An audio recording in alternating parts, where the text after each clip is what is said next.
Pablo, I'm kind of a big deal. I'm a big rock star. Here's my albums. You want some of my albums? I'm Max the Axe. I'm going to play for you one of my brand new songs. This one's called Oktoberfest Cheer.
Thank you. I'm Max the Axe. Welcome to the LeBrain Train Halloween show. I'm Max the Axe.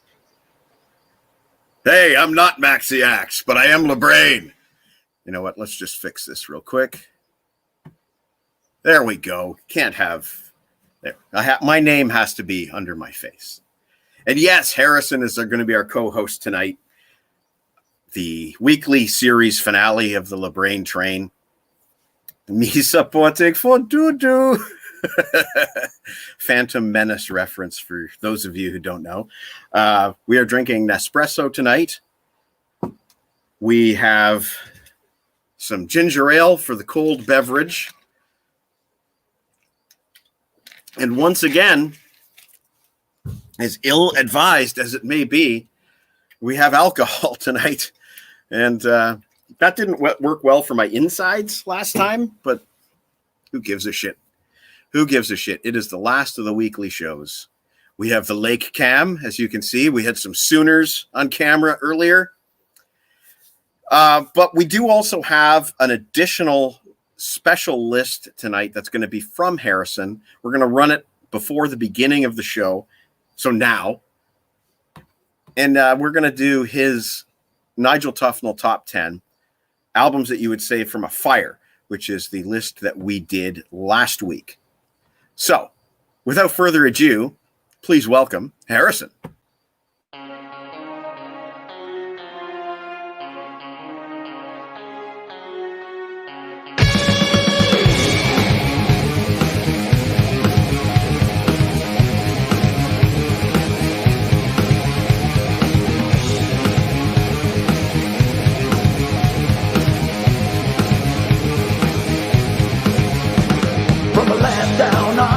Comes a burning flame like a crack of thunder when you hear his name. So contrary, borderline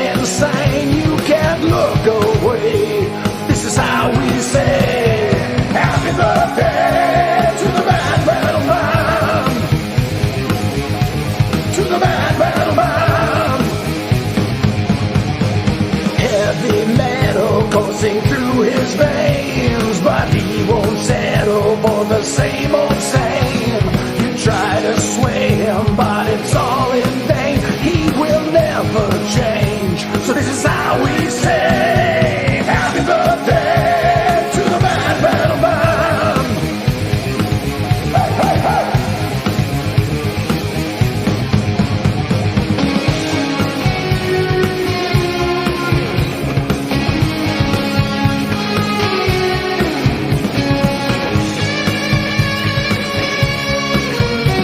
This is how we say happy birthday to the mad metal man.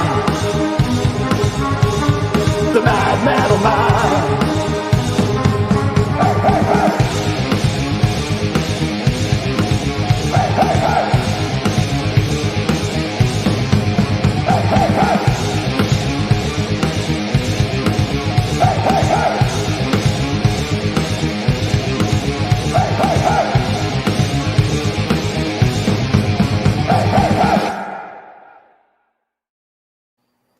Hey, hey, hey, Harrison. Oh, that's one T-Bone song down. One T-Bone song down. How come? Hang I'm on. sure we'll hear more today. Yes, I guarantee you we will hear more today. I guarantee we were going to hear some oldies and a new one. And how are you today, sir? I am good, thanks. Excellent. How about you? You know, mixed feelings. Oh. This is I'm excited. Yeah, I'm excited. I just received a list from John T. Snow. I just received a list from Rob Daniels. I have 2 lists from T-Bone. Uncle Meat is going to be showing up at 7:15 to do his list. So here's what we're going to do. First, you're going to do your top 10 that you would save from a fire. And at 7 o'clock, we will start the show. We'll tell people what is going on. Around 7:15, we're going to play the new T-Bone song and then bring on the Meat Man to read his list. All right. Sound good? That's good. Yep. So that means you're up with your Nigel Tufnell top 10 albums that you would have saved from a fire if you were here last week. Yes. I'm not going to get into the reasons why I'm doing this list just yet. Okay. But I'll start with honorable mentions. There's 2. The first is Pink Floyd's Pulse, which I don't have show and tell for because it's still up there doing its thing. I can see it.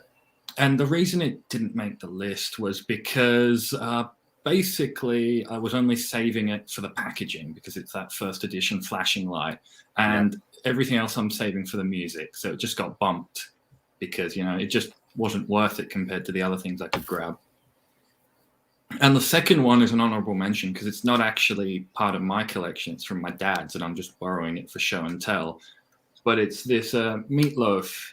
Sorry for the reflection. You can see Lake Cam in Meatloaf's hellscape. You can.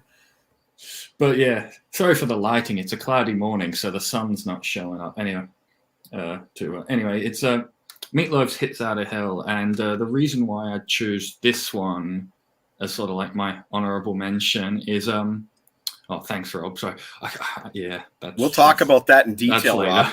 We're going to talk about that in detail. I was kicking myself over that, but yeah, we'll get to that. Anyway, the reason why this is an honorable mention for my dad's collection is because this original Australian CD release is the only CD release of a song called Lost Love.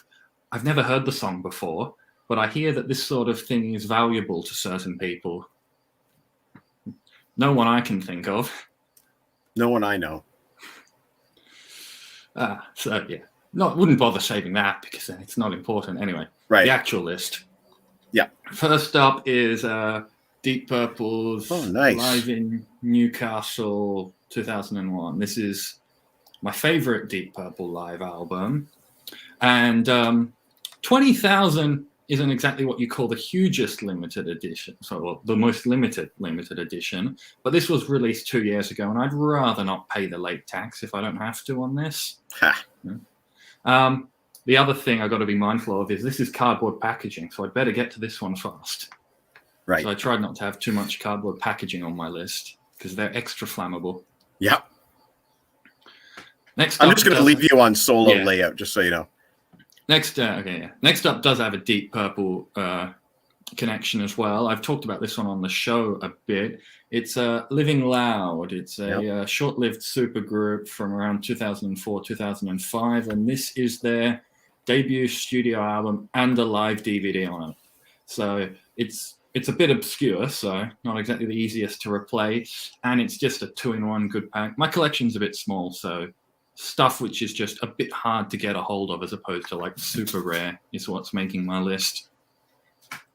And to continue that trend is 98 Live Meltdown. You know, I don't exactly have a spare £330 lying around, so I wouldn't be able to replace this one for a decent price if I lost it. What? Are you kidding me? Although, to be fair, considering that a certain box set is coming out, you know, might find some of these on eBay for cheap. Hopefully, Demolition and Live in London too, because I don't have those and I want those. Do we know why that one is so expensive right now?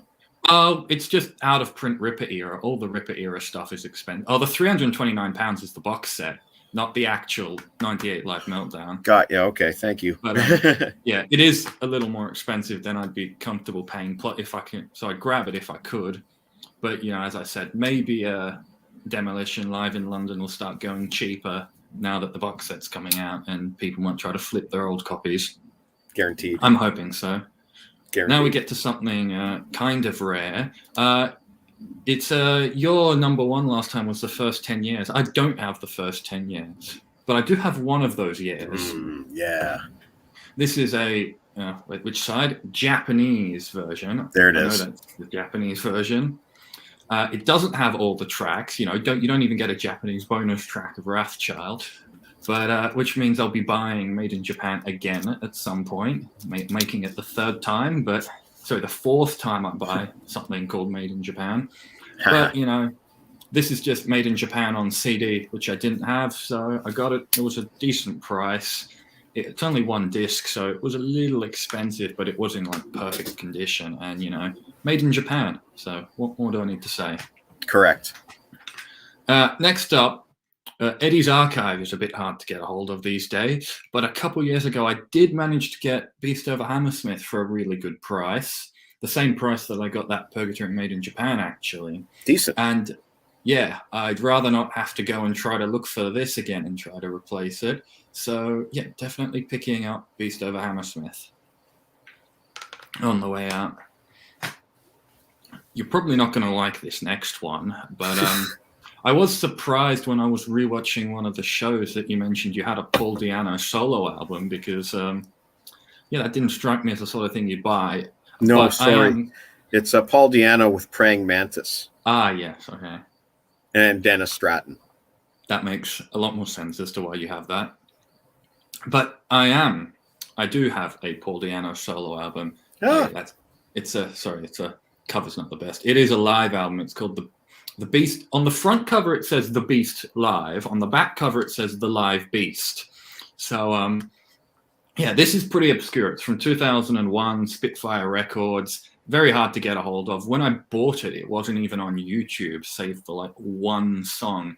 And it's a shame, really, because it's the best thing he's released in his solo career, because it's all archive live recordings from his archives up to 2001. So it's actually, you know, quite good compared to some of his later live releases.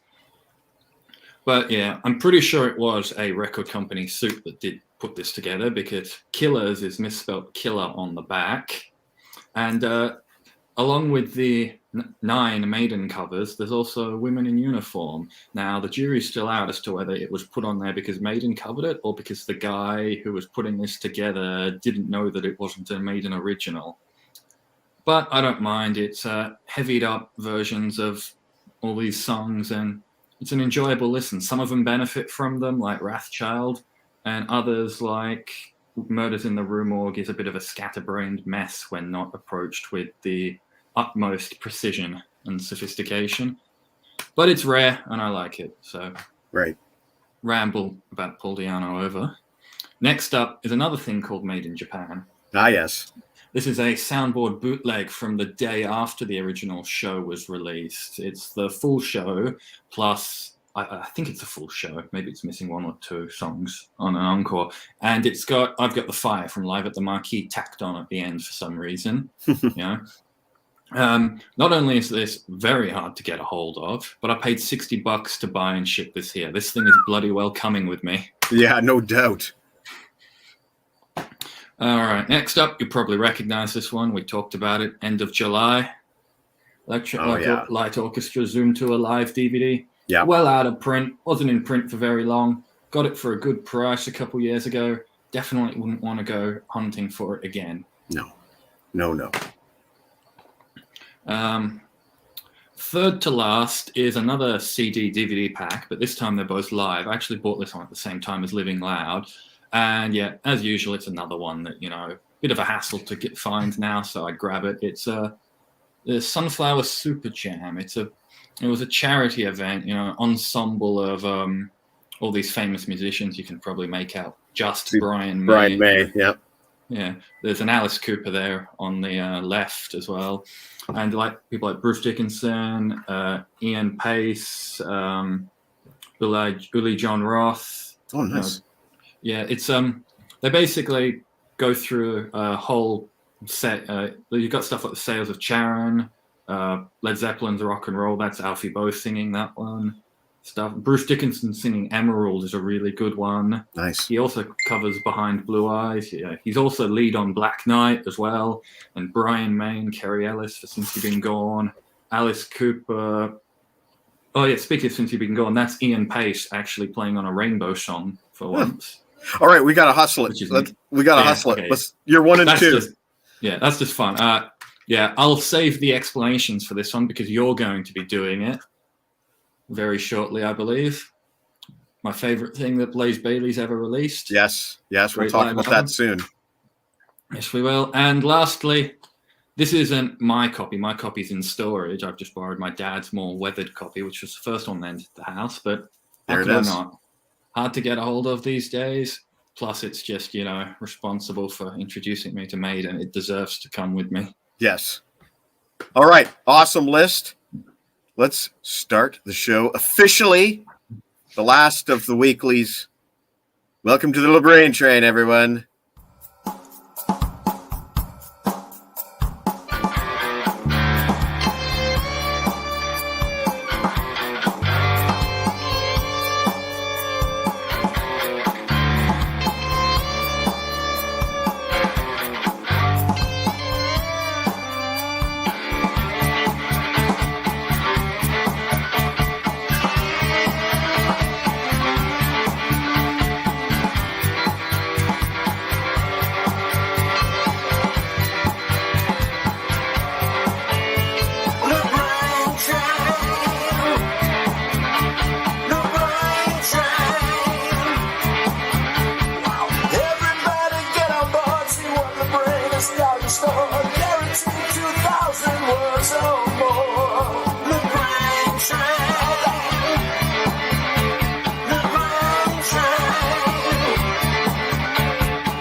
To anywhere and a glazed donut to go.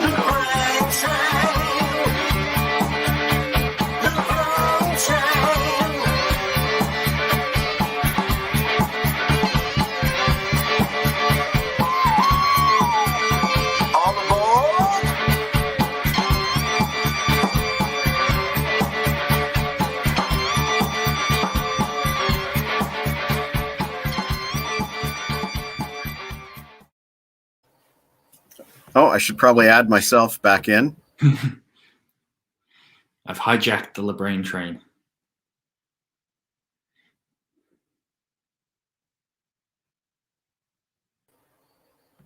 This is ridiculous. Okay. That's the best we're going to get. How you doing, Harrison? I'm doing good. Excellent. Yes.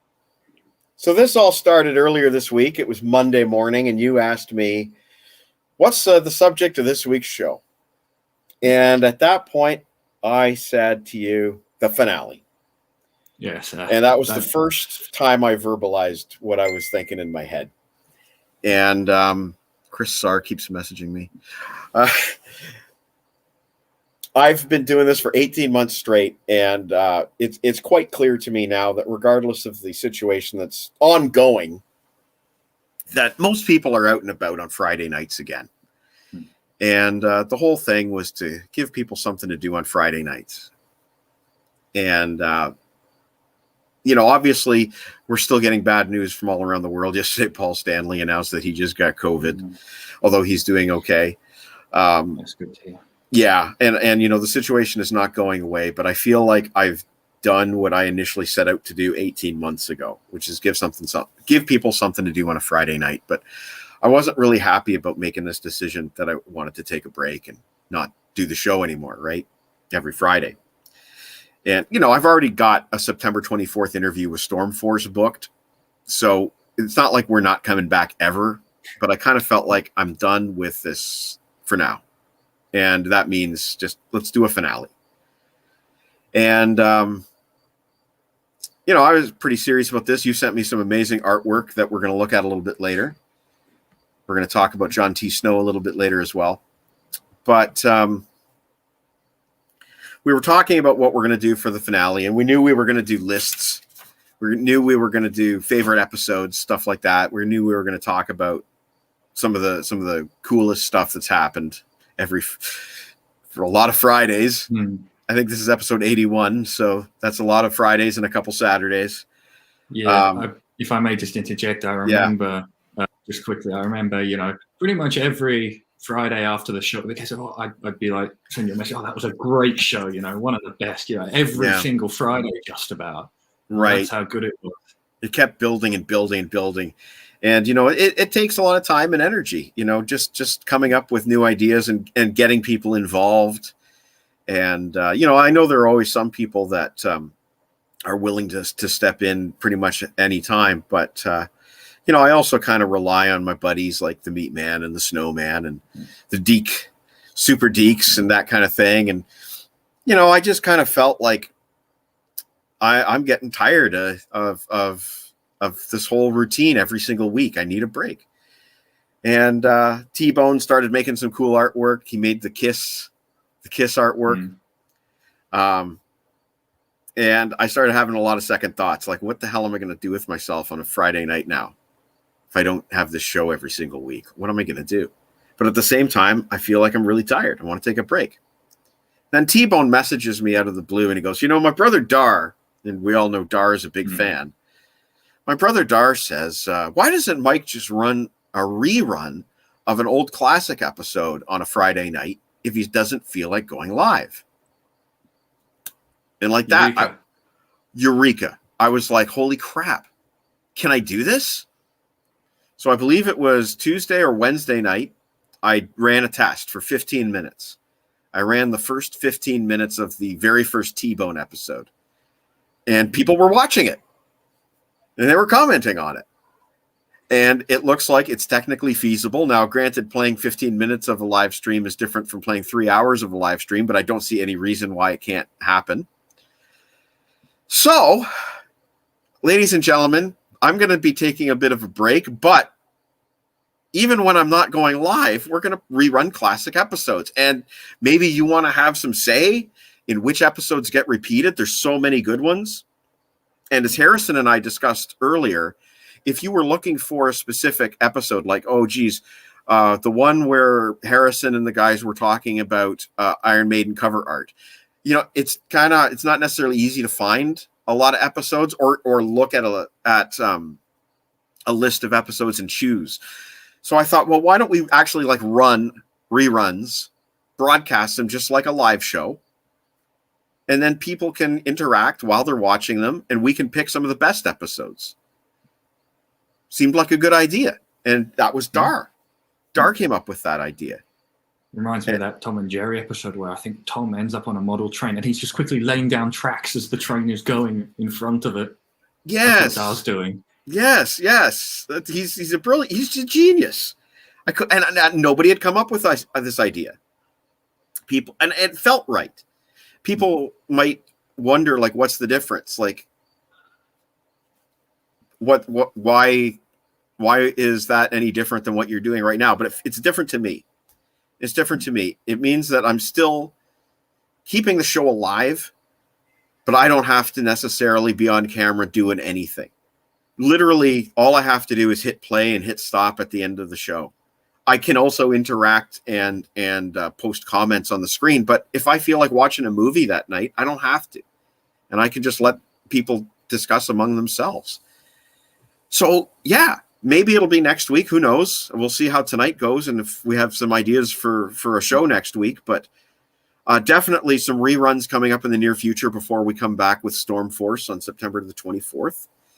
And I don't know, Harrison. What would you want to see rerun if I had to put you on the spot right now? Which episode would you want to see rerun? Not necessarily one from your list, but just like one that you think deserves a repeat that didn't get enough attention, perhaps. I can tell you one that I don't think deserves a rerun. Yeah, tell me that. There's a moment in Iron Maiden Deep Cuts that I didn't realize it at the time, but look, when I watched back, I just went, oh no, I'm not particularly proud of that moment. So I prefer if nobody saw that ever again. So Iron Maiden Deep Cuts, which was one of the earlier shows, I believe. Yeah, that was a December one, December 2020. Because we have the list here. Yeah. So that's the plan. I'm not necessarily going to be going live every Friday, but there will be a show. You'll be able to watch a classic episode that you might have missed, needs to be seen twice, interview shows that fucking deserve more attention. And like I said, this was all Dar Ericsson's idea. And as you guys know, the other day I posted some lyrics. I posted Ode to Dar, and that I wrote that after doing my little 15-minute test stream. I'm like, I'm going to write a little Ode to Dar, and I posted it as my post the next day with a little to be continued, as in we're going to explain Ode to Dar. But what I did not expect is for T-Bone to have, when I woke up the following morning, the morning after I wrote Ode to Dar, he had sent me a complete song, Ode to Dar. Not only a song, but then a few hours later, a video. And over the course of this week, he has sent me 2 remixes of Ode to Dar, a song that people have not even heard yet. I already have 3 mixes of Ode to Dar. So we're hearing tonight the debut of mix 3 of Ode to Dar. And this is technically a co-write between me and T-Bone. This is our first collaboration on a song. And so I am very proud to present to you. I think it's a future hit. It's definitely going to get replayed. I would like to present to you T-Bone Erickson with Ode to Dar.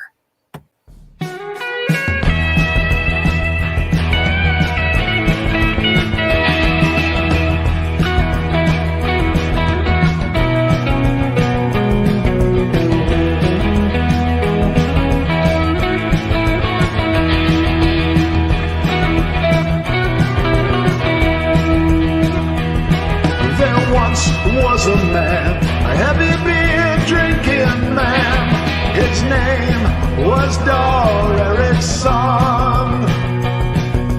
He rode the train, the mighty LeBrain train, down the rails until dawn. Dar loved that train, he needed that train. He could not bear to see it gone. So Dar used his brain to save the LeBrain train, and now we all owe him one.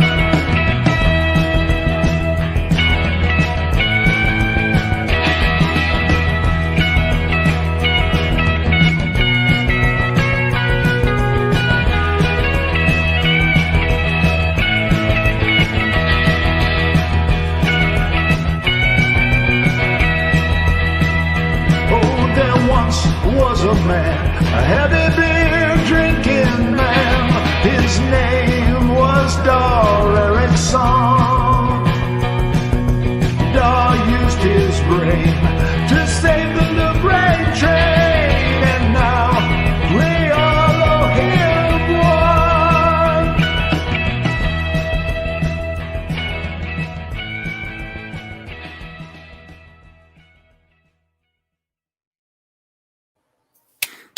Thank you, T-Bone. As Rob says, T-Bone is the man. Yeah. And it's true. It is 100% true. Like, until Dar came up with that idea of us doing reruns, I really did not know what to do other than just kill the show for the sake of having a break. And then pop back every once in a while to do things like the Storm Force. But like I just felt dead. Like, it felt like I had done it. What else is there to do? There's no point in keeping on going. But then as things evolved and as Dar came up with this idea and T-Bone turned it into a song, all of a sudden so many ideas started popping. Just for tonight's show, we have so many like videos, and we have a cameo coming up, and lists galore. So much to do tonight. Like, it's amazing how it turned from I got no ideas to I got a book full of ideas. Yeah. So we are waiting on one person, but maybe while we wait for that one person, maybe we should talk about your visual contribution to the evening. I just had a thought about, all those extra mixers of HBD Triple M and Ode to Dar. Well, the best thing about those is that each one can be a bonus track on a different format of T-Bone's album. So you have to buy every one to get all the mixes. That's brilliant. Oh, the Meat Man is here. Shall we put him on then? Yes, Meet the Hoople. The visual bit might take a bit of time, depending on how in depth we go. So. Right. Maybe he'll stick around for it, because I do want to know. I think when we show him, he's going to leave. Well, we'll see. Knowing his comments about, baby about Yoda. Toys. Yeah. Because he loves toys. It's his favorite thing in the world. And since Meat Man is here, this is a Galvatron. I know how much you love Rodimus. I'll get my Galvatron. Go get your Galvatron while we bring on the Meat Man. And I crack open my alcoholic beverage for this evening. Hello, Meat Man. Hello. Can you hear me? I sure can. You sound good. That's good. Hi, Harrison. How's it going? Oh, good. Thanks. How about you? Not bad. I liked seeing your the list you just gave there. I actually watched the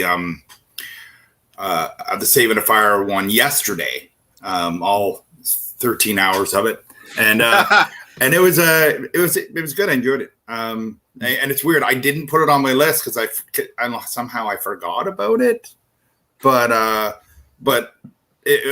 guess maybe I was realizing that it wasn't done yet, so that's why I did. Yeah, so that was cool, and yeah, I liked that. That show was fun. It was a lot of fun.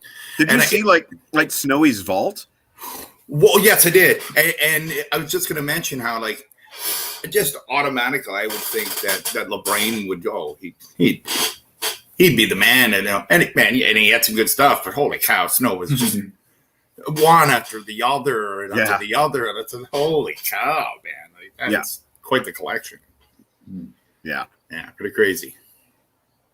Pretty crazy. So you wanted to talk to us about you're going to do a list of your favorite shows that we've done, and you also want to talk about Sausage Fest. Yeah. Just right off the bat. Yeah. This is the shirt that everyone got, and right. We'll do a close up here. I believe there's one for you as well, LeBrain. Tom has them, so nice. That is so the fingers. The fingers are sausages, if you can't tell. And 20 years of paying your rock and roll taxes, kind of thing. Yeah. So that's what that was. Nice.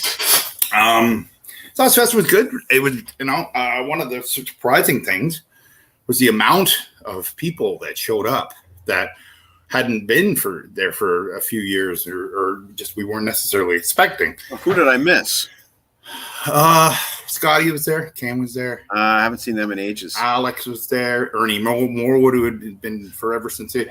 So there's a bunch, and I said it many times to other people. One of the reason why this was happening, And Mike Mitchell from. Yeah, I saw him in the photos. That was a full Max the Axe reunion there. Yes, and there's the one picture in there. That's a great picture. The 4 guys. Yeah. And the reason why this happened, I think, because no one could do anything for a year and a half. The COVID situation, if anything, is I can actually do something in a field. You're not necessarily in a room. They could just appeal to a lot of people. Right. So, yeah. It's just one of the safest things you could be doing. Yeah. True. And I'll just quickly go through. First of all, me and Tom went on the Thursday night for the first time ever for me. I actually went for 3 nights, and it was really cool because there weren't many people there, and it was a nice little cool Friday night with Ryan, Chuck, Michael Morwood, Frank, and Frank's son was there only on the Friday night. Nice. And Dan, of course, and there might be a couple of those that I'm not remembering right now, but that was good. It was very, very good. It was super hot on Friday, and the revitalization of the river was one of the most necessary things I've never spent more time in the river than that. So that was cool. Saturday, it ended up pouring for about 2 hours, pretty good, 2 or 3 hours, and we recovered. It was funny because we used that time to have a deep fried food party because Dan, again for the second year now, brings a deep fryer in a field, which we don't need, and it even says that in the intro, the one line of somewhere off of Abbey Road, like, we don't need a deep fryer. Well, it's so true. We don't need it. No, but if you're going to be deep frying, man, it better be outdoors. It was a way so cool to pass the rain time because it was just, ribs. Gonna try that. It was amazing. Reese's peanut butter cups. I'm gonna try that. That's amazing. And it just over and over, and it never ended. So it was a neat little deep fried food party was the name of it, which sounds like something that should be on a Captain Beefheart album or something. Maybe it'll be a new T-Bone song. Maybe, yeah. And then, first of all, and I saw Sar mention it because I think it's been talked about. Yes, I did burn my Leafs jersey in the fire on Saturday night. Yeah. And I did this for a reason because they never win and they're completely hopeless, and it's time for something to be different. Burning that jersey is not going to do any difference at all. Hey, it can't hurt. You gotta, it can't hurt. Something. It can't hurt. You gotta try something. Now, I gotta tell this story, but I'll let you start it. But LeBrain, he does of the 100 songs, he does about 8-9 songs where he introduces them. Yeah, this year I think it was 8. And one of them was Rush, What You're Doing. Number 25. And it was funny because holy cow, he faked out. Well, I'll let you explain it. Okay, so I was for most of the countdown, I was throwing in like little bits of alternate takes for different songs. Like for Black Sabbath, Under the Sun, I put in like a bit of the rehearsal. I think I did The Wizard, a bit of the rehearsal. For Led Zeppelin, Trampled Underfoot, I did an alternate, like an early rough mix, just as a little bit in the intro, because I'm LeBrain, and that's my collection should be shared in that way, right? Gotta put those tracks to good use. Right. Mm-hmm. So I'm doing this for What You're Doing by Rush, and I'm like, I don't think I have like an alternate version here that I can use, but I'm going to search in my folder. So What You're Doing and Skid Row. So I'm like, I'm going to do a fake out. So I said, okay, so this is LeBrain. I'm not going to do a lot of chit chat here. This is one of the best of the early Rush songs featuring John Rutsey on drums. This is What You're Doing. I'm out. And then it goes into the screechy Skid Row type guitars. And instead of Geddy Lee, it's Sebastian Bach. Well, I see you standing there with your finger in the air. And I thought, well, this is going to piss some people off, maybe. But I did, I think, like 25 seconds. The first 25 seconds of Skid Row's What You're Doing. And then I stop it and I said, oh, sorry, I did the wrong track. Here's Rush. And then Meat takes over. What happened was amazing because, holy cow. Okay, it doesn't sound necessarily that different. It sounds more polished and glossy and whatever, a little heavier. Very metally, though. The guitars with the harmonics. Yeah. Well, it's funny. There's LeBrain. He's trying to fake everybody out. And one of the guys, Tom Morwood is, it was me, Tom, and Bucky that do it. And Tom Morwood, his brother Ernie, who hadn't been there in a while, he showed up with his two sons, who I believe are 8 and 10. And basically, the song starts, and before the singing, his 8-year-old looks and goes, this doesn't sound like Rush. And I'm like, oh my, that is so perfect. Like, I just found it like, obviously these kids are being taught well because he just knew right away. So that was a really fun That's thing. Awesome. Now, did you happen to load up that fireworks video? No, curious. Okay. No, there's too much music in it. Yeah. I didn't know if you were to do it without music or whatever. I could, but it sounded like you're saying Jesus was one of the funniest things of the video. Well, let's just say that Michael Morwood, he was setting up fireworks a fair distance away. Like, it was a fairly distance away. And right in the middle of it, all of a sudden, one of the fireworks shot towards the crowd. And it's funny. It was right behind the area that LeBrain usually sits at Oscars Fest. And it turned out to be right where the 8 and 10-year-olds. It went about 5 feet over their head. So that could have been a lot more of a disaster. So I have a question about that, because as soon as I saw the fireworks, I thought, well, what about Zach? Because Zach is terrified of fireworks. Oh no, he didn't like that. No, trust me. Did not give him a warning at least that it was happening? No, the warning was that it was happening because they were pretty substantial fireworks. Oh, for fuck's sake! So it's exactly a repeat of the 1 year where we shot off the fireworks, and you can actually see the moment in the video. You can see him get the fuck out of his chair and just run. You can actually see it in the video. Yeah, so it was interesting. And I'll just lastly, I'll comment on the list, and I'm not going to read it the list or anything like that.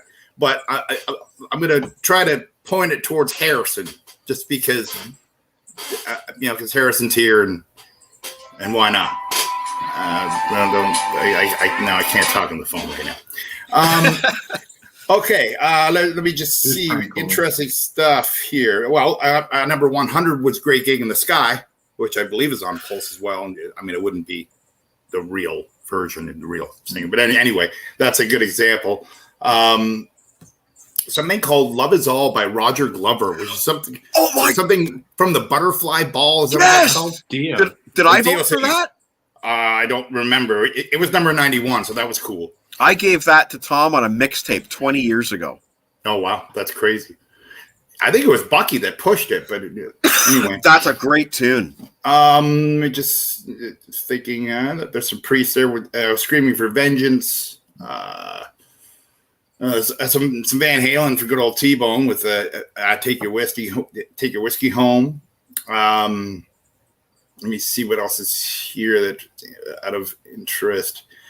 There was a Maiden one that I found interesting.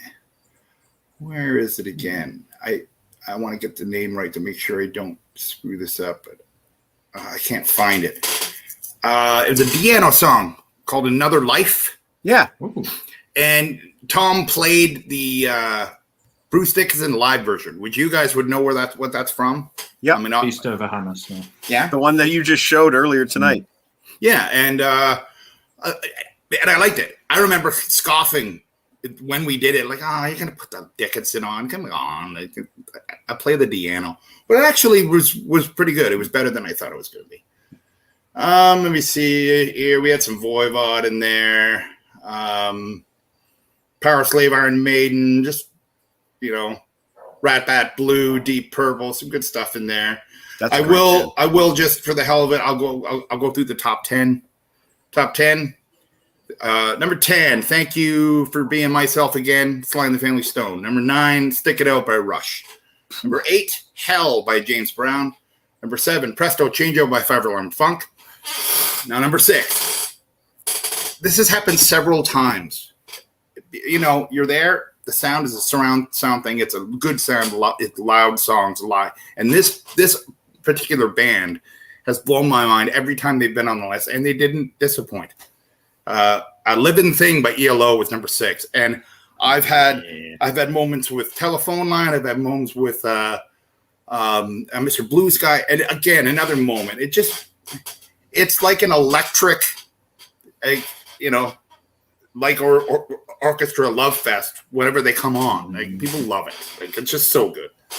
At number 5 was Helter Skelter by the Beatles. Number 4 was Rock and Roll by Motorhead. Number 3 was Carouselambra by Led Zeppelin. Mm-hmm. Number 2 was Ape is High by a band called Mandrill, which is really cool, funky thing. And number 1, the band that I believe has the most underrated back catalog in the history of music, which is Thin Lizzy. Mm-hmm. And Sha-La-La, number 1. Yeah, that was an impressive number 1.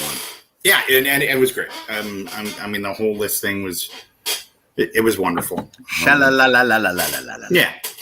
So that's what that is. Now, I just wanted to give my list and let you guys go on with the show. Okay, make sure you watch us talk about that Lego sculpture that he made. Yes, okay. I'll do the list, and then you can do the Lego sculpture thing, and then I'll scram. But okay. I'm gonna get the place here. Okay, I'll start with the interviews. Okay. Which I found tough, but I'm not going to elaborate too much. Number 11 would be the second interview with Brent Jansen. Mm-hmm. I really enjoyed that one. Number 10 would be the Polychuck interview, which I found very interesting. Mm-hmm. Number 9 would be Stefan, which I really enjoyed that. Number 8, Sean Kelly. I mean, it's hard not to like Sean Kelly. Yeah. He's obviously quite talented and just a lot of fun to listen to talk. Number 6 was number 7, was Paul Lane. Mm-hmm. Paul Lane, which was surprisingly, I wasn't really expecting to be as entertained by that as I was. Number 6, the Frank Lafredo interview was awesome. It was just, it was like a history lesson. It was just good. Number 5, the Marco the Contrarian, which I really, really liked, and it would be higher, but it's just got a lot of competition.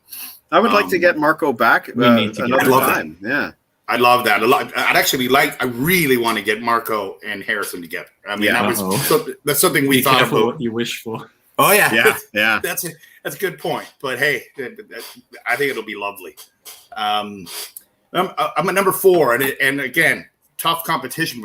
But my number 4 is a Jacob Moon one. I mean, for personal reasons, it was just so much fun, and it was real, and I just loved it. And including Trevor Howard in there was amazing. It wasn't a typical interview. That's why I titled it "This Is Your Life, Jacob Moon," because it wasn't a typical interview. No, it certainly wasn't. There's no doubt about that. Yeah. Hey, Lana.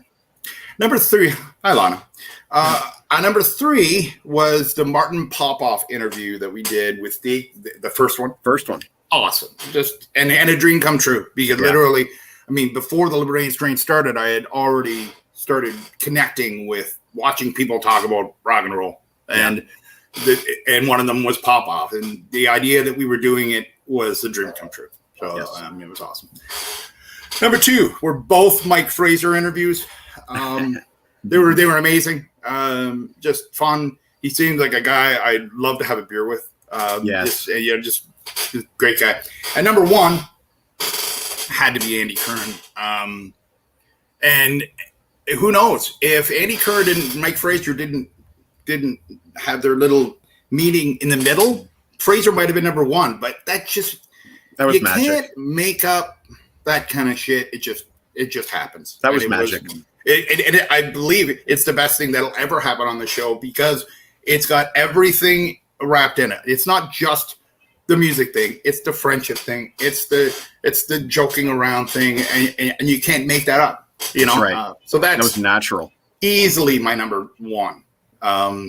You know, it's pretty much 1 and 2 is Kerr and Fraser. I mean, because they're both like that. They're both just seem like great guys. So there's that. And for the list shows, let's see what we got here. Okay, I'll start at number 11 at the One Hit Wonders. With Maxie. Even though Max thinks that Toto's a one-hit wonder, it was fun topic. Number 10. I chose Riffs of the 80s with Mike Slane. I really enjoyed that one better than the 70s. Not that there was anything wrong with it, but I really enjoyed it. It was great. So there you go. Number 9. The very first LeBrain, the very first Nigel Tufnell, for Which just was Rush. sentimental reasons. One, Rush, the only Rush list there's ever been, and 2, I mean, it was just you and me, and we were just trying something out. And we're going to talk about that episode. We definitely are. You know, because it's kind of barbaric in comparison to what's happened after it, but hey, it is the first. You know, you got through 3 lists in like 30 minutes. That was like I think that's a record for the show. That's a good point. Maybe we should have taken. It was just me reading them. Half the time it was just me reading them. Okay, and Scott Carson even participated in the second one, the Kiss one. Oh yeah. Okay, where were we? That was number 9. Number 8. Yes. Funny that you said number 8, Maiden Deep Cuts, which I really liked it. It was interesting for me. I think that was right after I had some medical issues. So I remember that it was kind of like it was a neat thing to just jump right in and I liked the topic and everything. So I remember distinctly telling Harrison, I don't think Meat's ever going to be able to do another episode again, because at that time that was a legitimate. We didn't know, and I thought the same thing about Harrison at one point too. So I'm glad that you're both here tonight. You're both miracles of science. Well, it's funny. It was less than 2 days after I was released from the hospital that I was on. Yeah, and I was like, that's around when we started building in breaks, which is a great idea. Helps us go all night. Yes, and it helps with the smoking that I'm not supposed to be doing. Let me tell you, toilet break definitely comes in handy. That too, or you just wear a pair of Depends, and just keep going for 7 hours. Anyway, keep going. Okay, where are we? 7 or 8. Sorry, number 7 was the one about concerts. I love talking about that stuff, and that was really great. Number 6 was the top animated one, which I wasn't even on. I wasn't on. I did have my list there. Yeah, and I liked that I was kind of involved in the show, but not really. It's not the Meat Show, zinger. It just seems like that. Trust me, I'm going to shut up soon.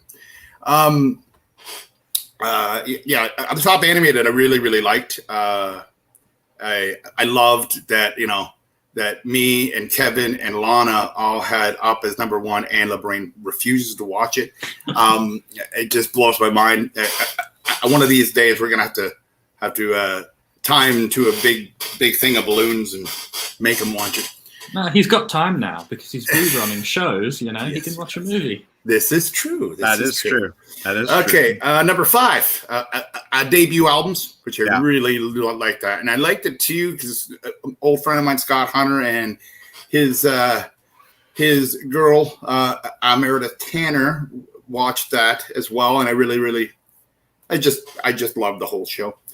Number 4, the Done with Mirrors. One with T-Bone and Deke and Kevin. Really great. Loved it. I love the way you get to know an album, and then you get the chance to discuss it. It was a neat way. Number 3 is the 5150 one. It was another good one. Loved it. So much fun. And I really like Deke different, T-Bone different. They're all different in the way what they find important and what they bring up. It's just really, really, really, really cool. Number 2, on Mordique, with you, me, and Martin Popoff, the King's X show. Loved the King's X show. That was like the big dream come true, because the first one was, it's interview, but the second one was like what they do on Sea of Tranquility, and I just loved every second of it. And my number 1 had to be the Spielberg. Yeah, everything about it, so good. Everything about it, being made sweet love to by the voice of Eric Woods. Just everything about it. I love the whole topic of it, and it was really, really interesting. And there are my lists. That's fantastic, Meat. Yeah. Hey, do you want to hang around? I can really quickly read Rob and Snowy's lists. Well, I'm thinking, let Harrison do his thing. Okay. I'm going to get off, and I'll let you guys continue the show. Yeah. It's not the Meat Show, as Zinger was trying to put it. But You're a part of the history. You're one of the 4 horsemen of the LeBrain train. Don't say the 4 horsemen. Well, I did find it funny. Train conductors of the LeBrain train. Train conductors. I did find it funny, the Kiss photo, because it brought lots of weird thoughts in there, because the first thing I'm thinking was, Kiss said it was farewell time in '96, I believe, and then I saw them 32 years later, whatever it was, 28, whatever. I'm not doing that. A decade later, let's say. Way more than that. So then, while I was there at the Kiss concert, I remember specifically sitting there in the ACC, and they have things going up, shows coming up, and one of them was the ELO was coming up, and I go, wow, that's cool. The next one was the Who does Quadrophenia. I'm like, I remember very well watching the live thing in 1984 when it was the last ever Who show. Right. And now in 2019, they're doing more shows. And look at my screen name tonight. Oh, yeah. Oh, yeah, I see it. Yeah. That's Who was in the band at that stage? No More Tours tour? No, the Quadrophenia one that Meat mentioned. Oh, it was, I know it was Townsend and Daltrey. Yeah. And their side Simon Phillips, maybe on drums. I'm not sure. I'm not sure of the rest. Sorry, I hit my thumb went premature there. So, yeah, I let me know about this thing before I take off, because I was curious. Let's see if I can get a better. I don't know why it doesn't want to make a nice image. I think what you're going to have to do is put that on full screen, because you need it as big as possible. I'm trying. Hang on a second. It did cut slightly the sides and top, but nothing important is missing. Okay, hang on a second. We're going to try again. Just give me a moment, if you don't mind. Did you have to reduce the size in order for StreamYard to accept it? Yeah, and Harrison, it's funny too. I was telling Mike that Max gave me 2 CDs of the new Max the Axe CD, and I gave one to Michael Morwood, and the other one, no idea where it is. You know what? Just give me a second, guys. I'm gonna try downloading a new version of that picture, because on my computer I only have like a really small one. Maybe Harrison, if you can, I don't know if you can, but can you just really quickly message me a new one on Facebook? Just so I don't have to look for it. Yeah, okay. Yeah, I'm not sure if. Sorry, folks. This is live. Oops, that's.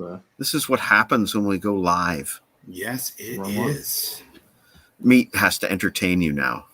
So yeah, I totally thought of you, Harrison, when I Live in Things started. I'm like, man, you'd love this. It's so loud and it sounds so great in that setting.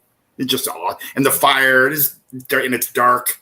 It's a perfect way to listen to ELO, like to have a little bit of visual stimulation, but every audio possibility is perfect. And that sounds like ELO to me. I'm sorry this is taking so long. I'm trying to find a larger picture, a larger version of the picture, I should say, so I can at least make it as nice as possible.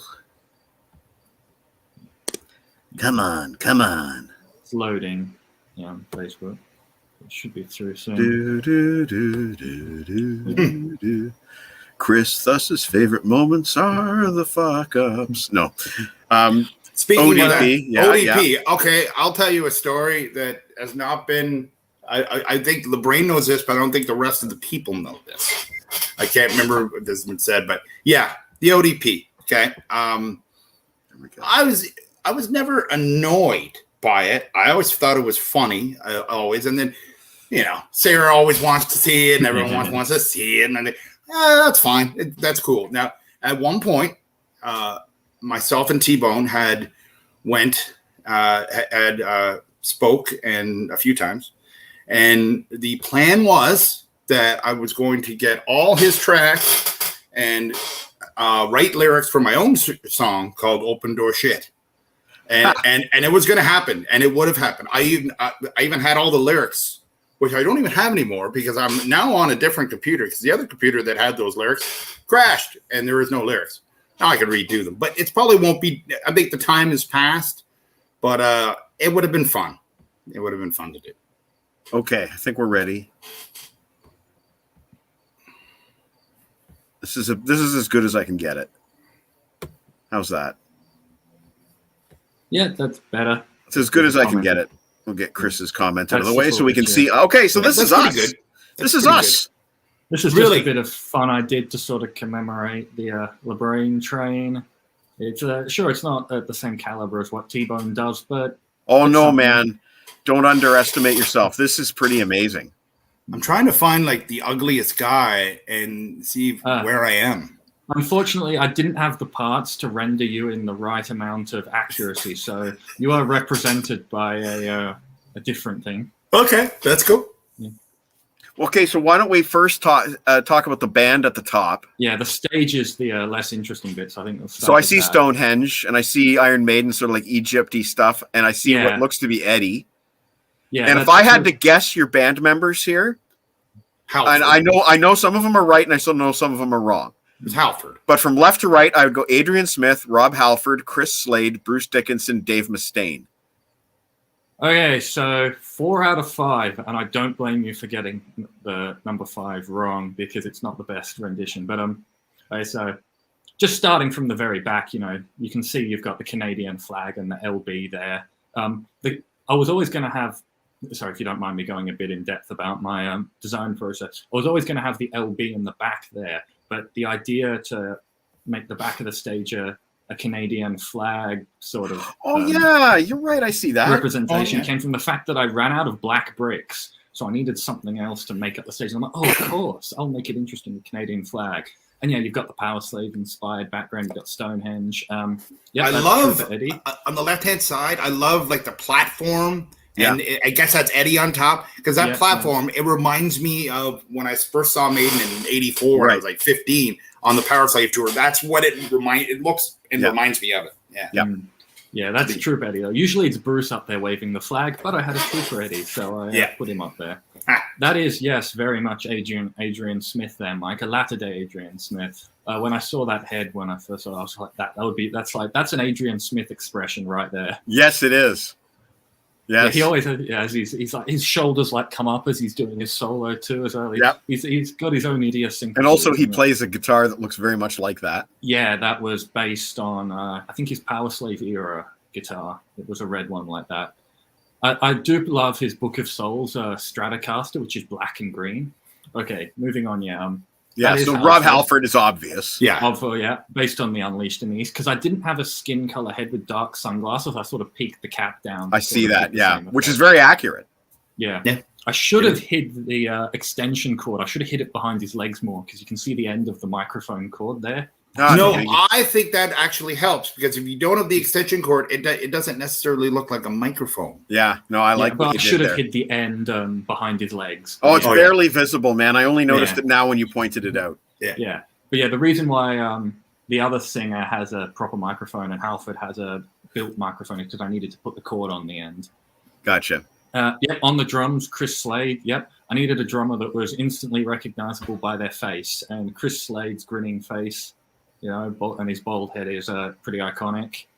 I'm really happy because these the 3 cymbal bits, they're actually like chromed gold, which you can't really get anymore. It comes from this like more than a decade old like space set now that I got like many years ago. But I'm glad I did, because the chromed look for them is so much better than bland.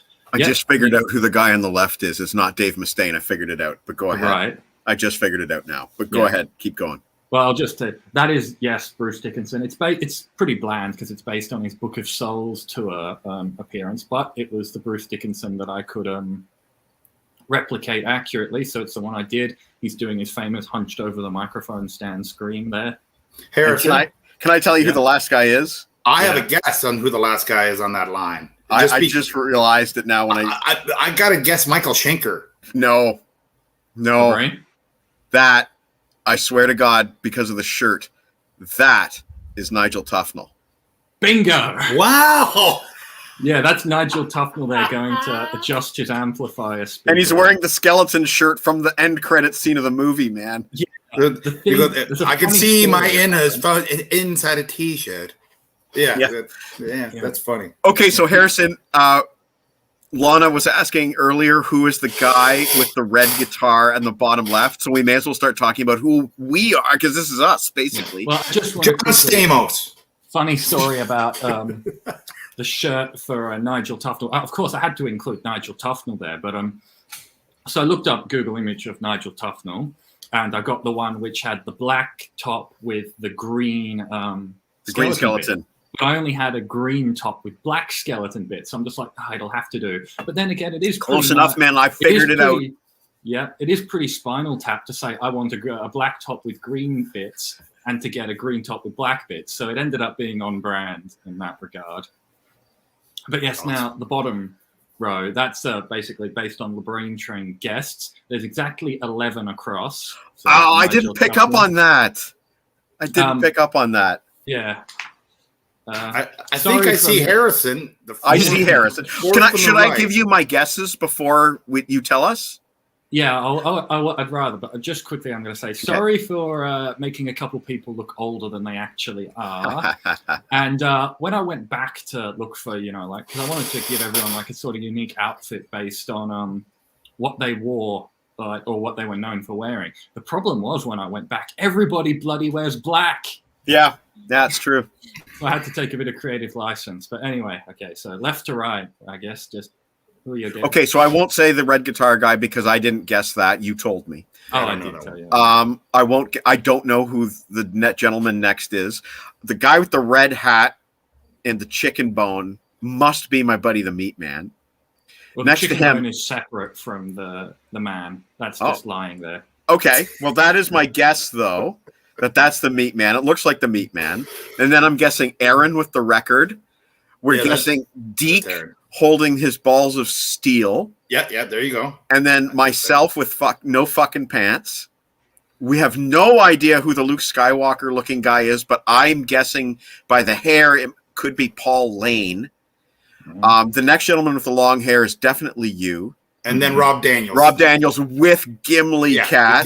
Yeah, I figured that one out. Kevin Simister with the black cap, and John T. Snow, a.k.a. Richard Dreyfuss, a.k.a. Mr. Holland's Opus. Pretty damn good. That's my guesses. So I will go left for right. Yep. T-Bone is the very left one. With a mic stand, and what has he also got there? That's supposed to be the circular pop guard in front of the microphone. I didn't get it perfectly Brilliant. Right, but brilliant. It represents it, yeah. Then the next guy is Jon Snow. Who's looking a little older, but sorry about that. Yeah, that's Jon Snow there. That little drumstick is unfortunately all the representation Meat gets. But it's on brand. Okay. So that is meat. It's not. It doesn't go with meat. It is meat. Yeah. Also, sorry. I must point out to anyone who didn't make it into here. My apologies. I wasn't playing favorites, but I had space constraints, and I didn't have the parts to accurately render everyone. So that's why meat has to be a drumstick. Okay. Next up is actually Jeff Stevens. Oh, with the red cap. Okay. Yeah, because he wears caps a lot. Yes, he does. Yeah. Mm-hmm. Yeah, I didn't have any graph piece that would make it any more obvious. And the next one is Aaron. Is he wearing a straitjacket? No, it's just a shirt. It's just a white shirt. Or it's like a Seinfeld puffy shirt. Oh, yeah. He's just I just need to give him a shout. He usually wears band shirts, but that's him with his show and tell. But another piece that I don't have, it's a rectangular tile, and it's got at the top of it has shark, and it's basically a parody of the Jaws poster. And if I had that, I would have put it up behind Jon Snow to make it a bit more obvious. But I don't have cool. Damn, that would have been cool. Maybe, you know what, we can down the road a modified version, but we'll keep going. Keep going. So next to Aaron. Yeah. I should have known Kevin would get the balls of steel clue. Yeah, that's Deke. Sorry, Deke, making you look a little older than you are. But, yeah. The balls of steel there are models based on the AC/DC Family Jewels DVD cover. So, that makes sense. Kevin being an AC/DC fan, it makes sense that he would have got the balls of steel. Yep. That's very much you making a statement on pants. And with this.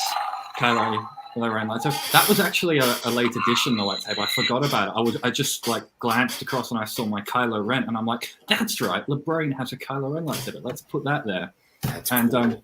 One of my favorite callbacks in this whole thing is that the head I used for LeBrain is the head that originally is used for old Luke Skywalker, which goes way back to a Sunday chuckle of yours of when I was what it was called. Somebody thought that I looked like Mark Hamill.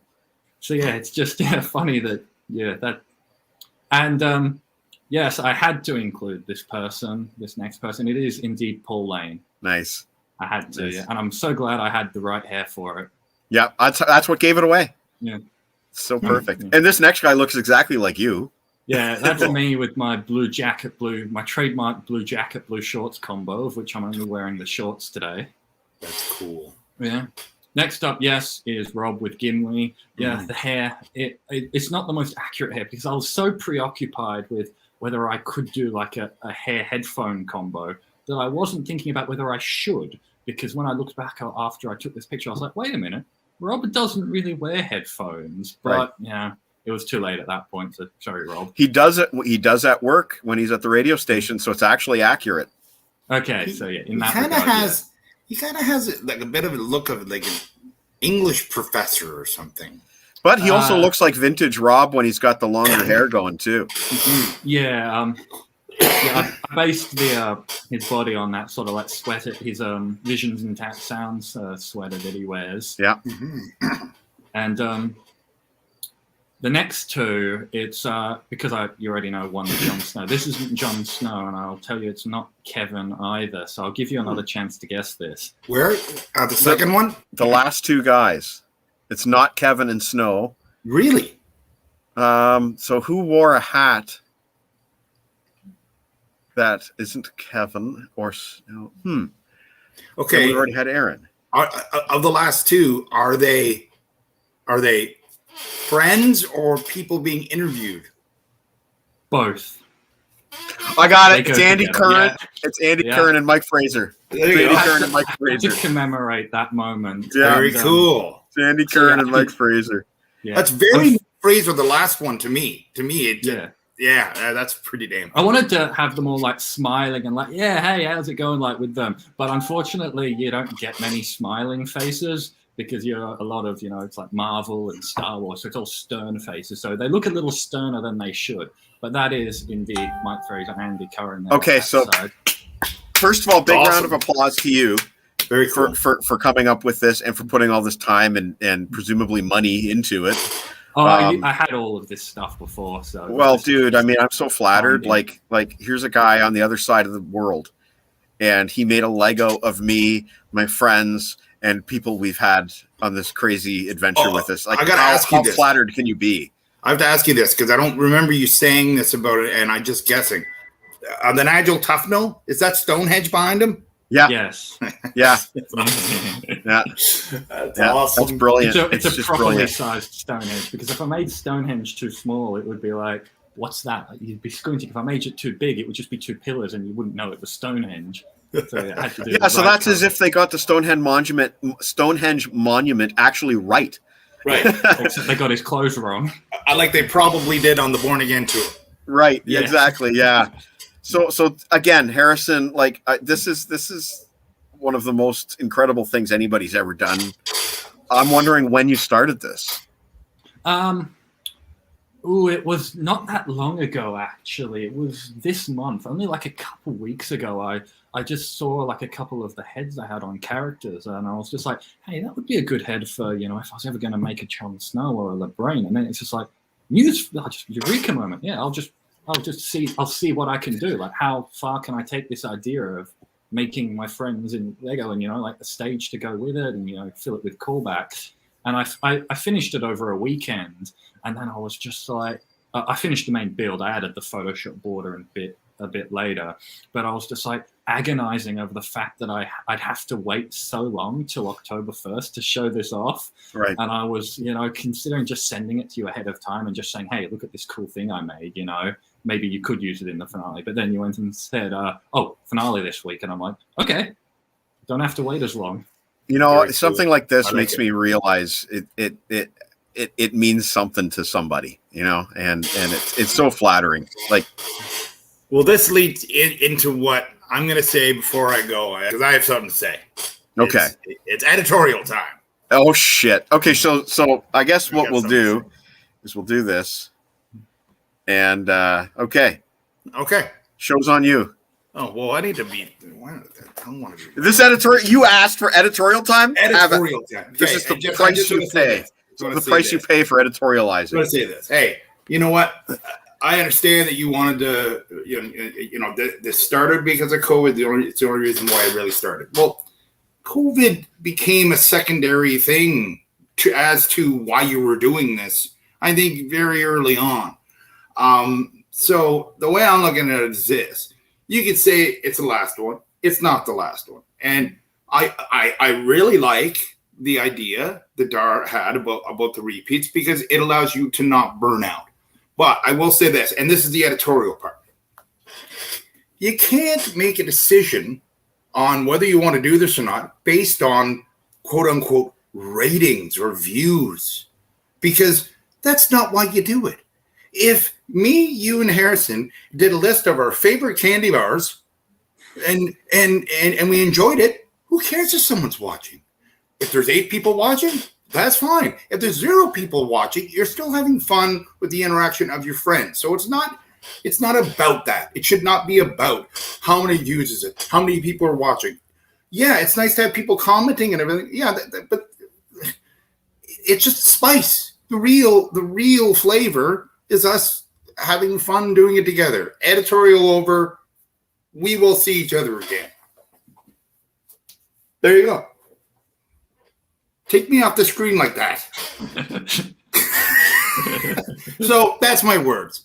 I don't care about the views. You shouldn't care about the views. Yeah, they're going to be lower because people are doing things, but it doesn't mean that it's not amazing. I mean, my favorite list show was just 3 weeks ago with Spielberg. So that's the way I see it.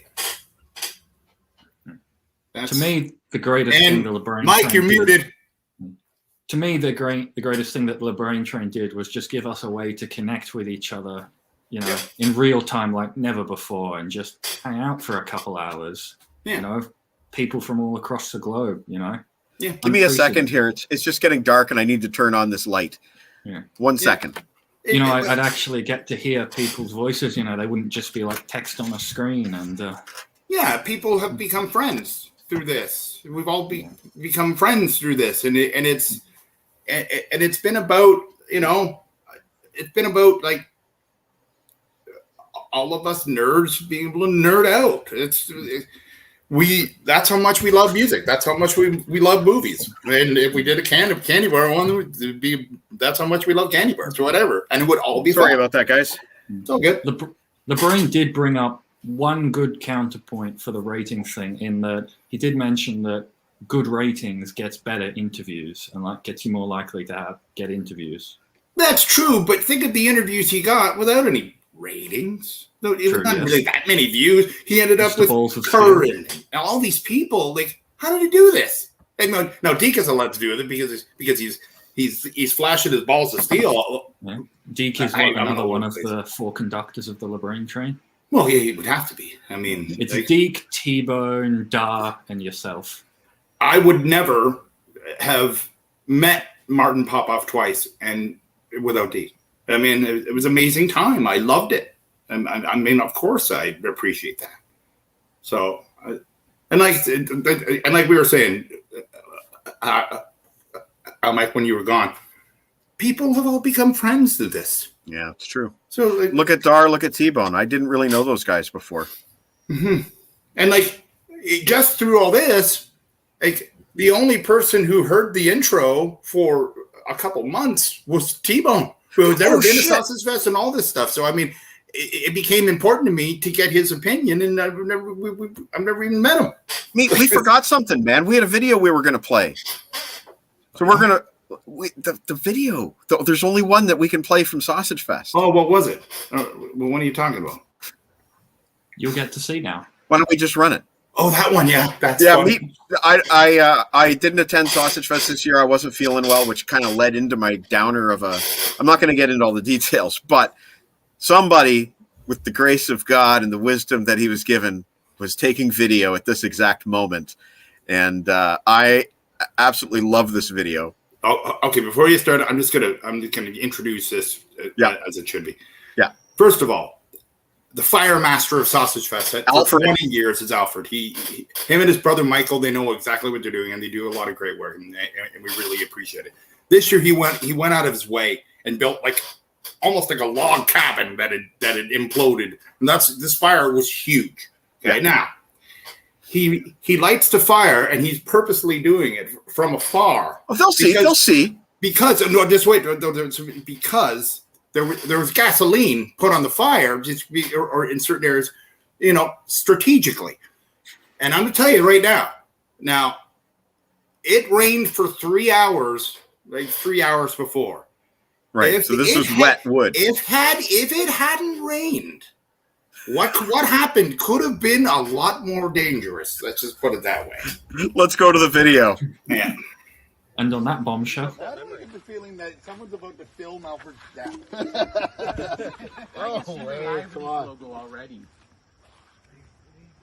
I'm crazy, but not that crazy. Alfred, wait a second. It's a slow motion. Local man goes green fire. All right. All right, you guys are. Here we go. Donovan. Right here. All right. Are we ready? Ready! 20 years! 20 years of Sausage Fest.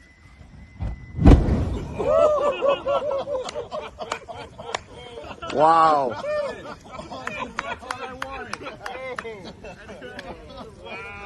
Hey, it's already down like a foot off the ground. Did you feel it on the ankles? It was like, oh, I did not expect that. So, like I said, if the wood wasn't soaked, I wonder what if that could have been a lot worse, man. Right. Yeah. But knowing Alfred, he probably put that into considerations. Oh, I have no doubt the guy would have been safe no matter what. But that was I. The only thing about that video that's a little bit chilling is when Alfred says, "I did not expect that," because Alfred expects everything. Yeah. So that's the only moment of doubt that you actually have. But I mean, what an awesome fire! It was we'll amazing. Edit that bit out in post. What's that? We'll edit that bit out in post. Yeah, right. Yeah, right. Well, I like that part. I do too. Kind of like what Mike said. The fact that it actually took Alfred by surprise means it wasn't planned like that. Quite like that. Right. It's a good thing Alfred still has eyebrows. Yes, indeed. So I got to try turning on this light again. But Meat Man, thank you for dropping by. Thanks a lot, man. And Harrison, man, that Lego thing was well done. Thank you. Well done. High praise coming from Meat. Well, thank you for everything. It's been great meeting you, and like I said, I'm going to be pushing for more list shows. I don't care if they're fucking stupid. Okay, well, do me a favor. Fun.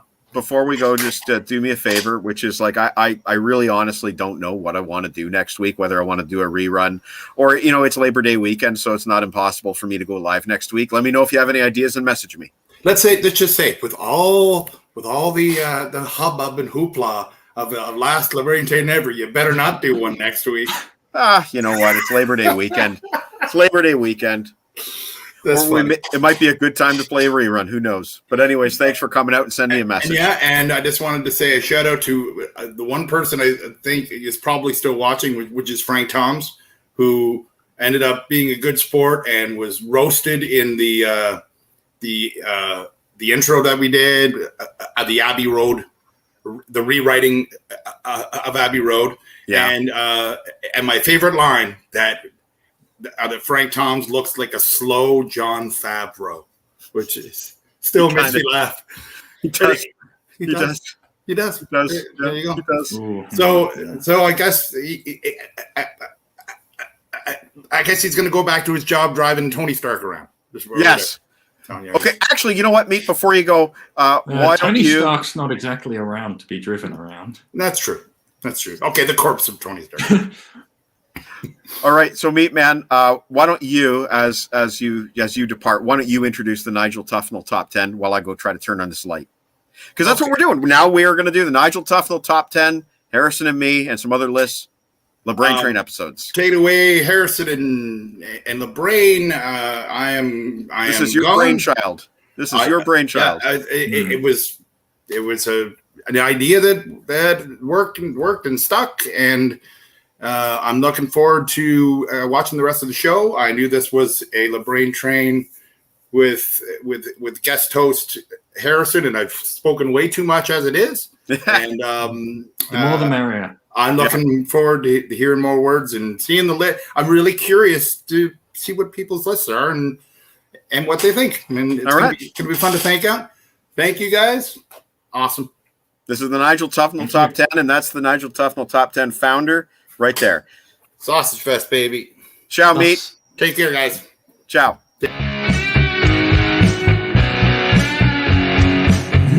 Nigel Tufnell. The top 10. Nigel Tufnell. The top 10. Nigel Tufnell. Oh, this one's gone to Nigel Tufnell. The top 10. Nigel Tufnell.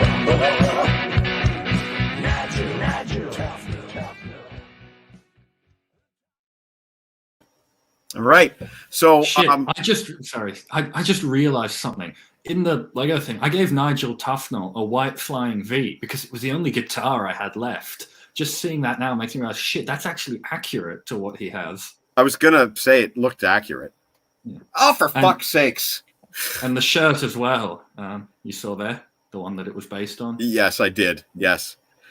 I'm going to start by reading Snowman and Rob's list. And then I think maybe, T-Bone wrote a little bit more, so maybe T-Bone's list we'll save for going in the rounds. T-Bone has two, so we can put one at Lake Cam's spot and one between you and me and you. I have two lists as well. Oh, okay, then never mind. Okay. I'm going to start with Rob Daniels. Right. His list from 11 to 1. Number 11, Blind Buys. I loved that episode too. Number 10, One Hit Wonders. Again, that was the infamous Max the Axe list show. Number 9, last week's show. Top music we'd save from a fire, and he wished he would have been a part of it. I was trying to make a shorter show. And that, Touche, man. Yeah, I was trying to go with just the four of us. It went 3 hours. Number 8, top cover tunes. Awesome show. Top concept albums. That was one that Rob was on. Number 6, bands you've never heard of. Number 5, movie music mania, which was one that we did back in September. Martin Popoff. Number 3, top debut albums. That was on Meat's list. Number 2, top Spielberg films. And number 1, top animated films. Great bunch of lists there. John T. Snow. He has some minor comments. Number 11, last week's show, top albums to save in a fire. He says, I know I'm in that one, but man, Aaron's picks were amazing. Everyone's were great to see, as I love looking at the cool, rare stuff. Number 10, top bootlegs. That was also a great show. Oh, yeah, okay, only 2 more will have me in them, but I love bootlegs, and everyone had some really killer picks. Number Actually, 9. More of mine don't have me in them than have me in them. All of them have me in them. Number 9, top cover art designers. One of the main reasons I collect vinyl is the artwork. Number 8, the DLR skyscraper discussion with T-Bone. We should have done more of these in-depth album discussions. They were awesome. I agree. Let's do more. Forbidden. Ooh, no. Number 7, Aerosmith done with mirrors, same as above. Number 6, Mike Fraser, the interview. He is on so many albums in my collection. How could I not love his stories? Number 5, Ryan Williams. And I didn't pick this because he's my brother-in-law. Great behind-the-scenes stories. Yes, true. Brent Jensen, the cassette episode. Having him go through his cassette tapes was a blast. Cool to see that he still had so many and in the cabinet. Great bands as well. Number 3, the Andy Curran, Mike Fraser combo episode. 2 really cool interviews back to back, and seeing them talk to each other for the first time in a while was special, as Meat alluded to. Number 2, top Spielberg films. Everyone was so passionate about their picks. Plus, there are so many I grew up with that I love. And then his number 1, understandably, Paul Lane. Paul Lane. He had great stories, and it was a bucket list thing for John to interview a rock star. Thanks to the LeBrain train for giving him that experience. And John, it will not be the last time. I sincerely hope it will not be the last time. Yes, Nigel Tufnell wears eye makeup in all the scenes where they're on stage. The Sweet did that a lot in the early days of their career. Yes, they did. Very similar to Nigel's. I don't know if I want to do a negative show like that, but it's possible. We'll touch on the negativity very soon, just because. Okay. Yeah, well, we'll talk. We'll figure it out. So I guess now we're going in rounds, and I can't read without a fucking light. So bear with me a second. You have that round light, don't you? Oh, it's just me then, I guess, for a bit. I guess I'll.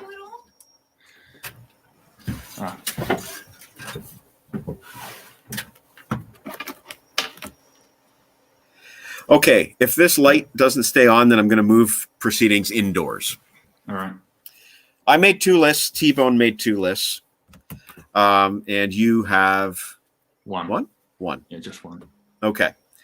I guess I'll start then. My number 11 show, non-interview, I did the 2 lists, interviews and non-interviews, is one of my first solo shows. 80s. Fuck. You know what? I'm going to move everything indoors. 80s history. And I'm going to play a music video while I move my proceedings indoors. All right. Sorry about this, folks. Short one, I think. Short one. Yes, it won't take me long to move my proceedings indoors. 3 minutes is all I need. The God's on the radio. All right. Okay, I'll be back. I came back a lot quicker than I expected. Okay, God's on the radio. I'm moving indoors. Fuck off!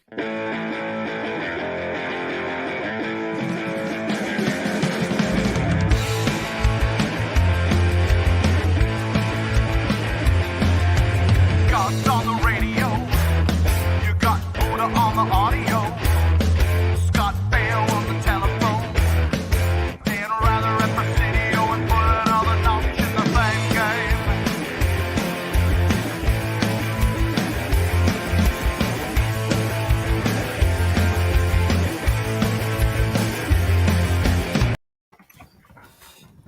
What? Oh, fuck. Something happened. Sorry. Fuck off!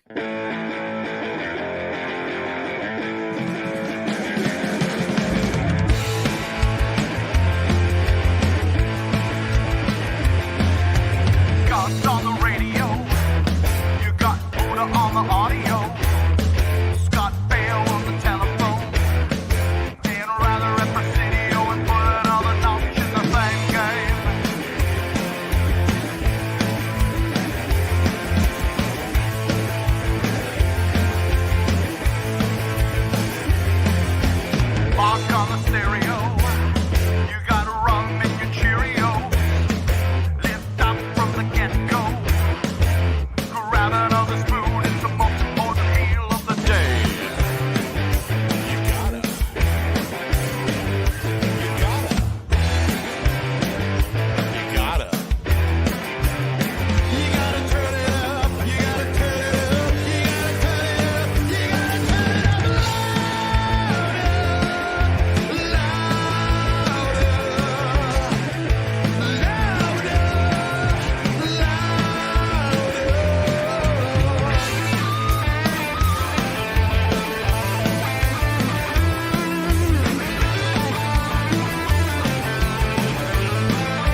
I think I'm okay here. All right. So, like I said, my number 11 is the 80s History Show. It was an early solo show. It was July 24th. I believe that makes it pre-StreamYard. And it was fun just talking about one of my favorite eras from one of my favorite bands. And yeah, number 11, 80s History. My number 11 interview show was actually Max the Axe. I had a lot of fun just letting him talk about his history. I'm going to kill this light. It's making me look like I have a halo. Yeah, it was really fun just hearing about his history and hearing his story. And yeah, do you want to go next? The Oktoberfest Cheer EP as well. I want to talk about that a bit later because he has copies and I haven't received it yet. But yeah, that's coming. The new EP is coming. Do you want to go next? It was coming back then. Yeah, it was. But it's been mixed and remixed since then. I'm happy to work however you like. I can go now. All right. I was a bit of a wuss and I didn't order my list because that would have been hard and I didn't want to play favorites with my co-hosts, unintentionally or not. One honorable mention, I didn't include it on the list because it has an unfair advantage, and that's the birthday stream. Yeah, it was a good one. Yeah. Oops. What just happened? There we go. So, not in any order. I know this one's going to be higher on lots of other people's lists, but number 11 for me, Paul Lane. And I mean, I went into this show, not knowing who the guy was, not knowing anything about anything to do with him. And I watched it and it was really, really enjoyable. It was so much fun. It was such a great show.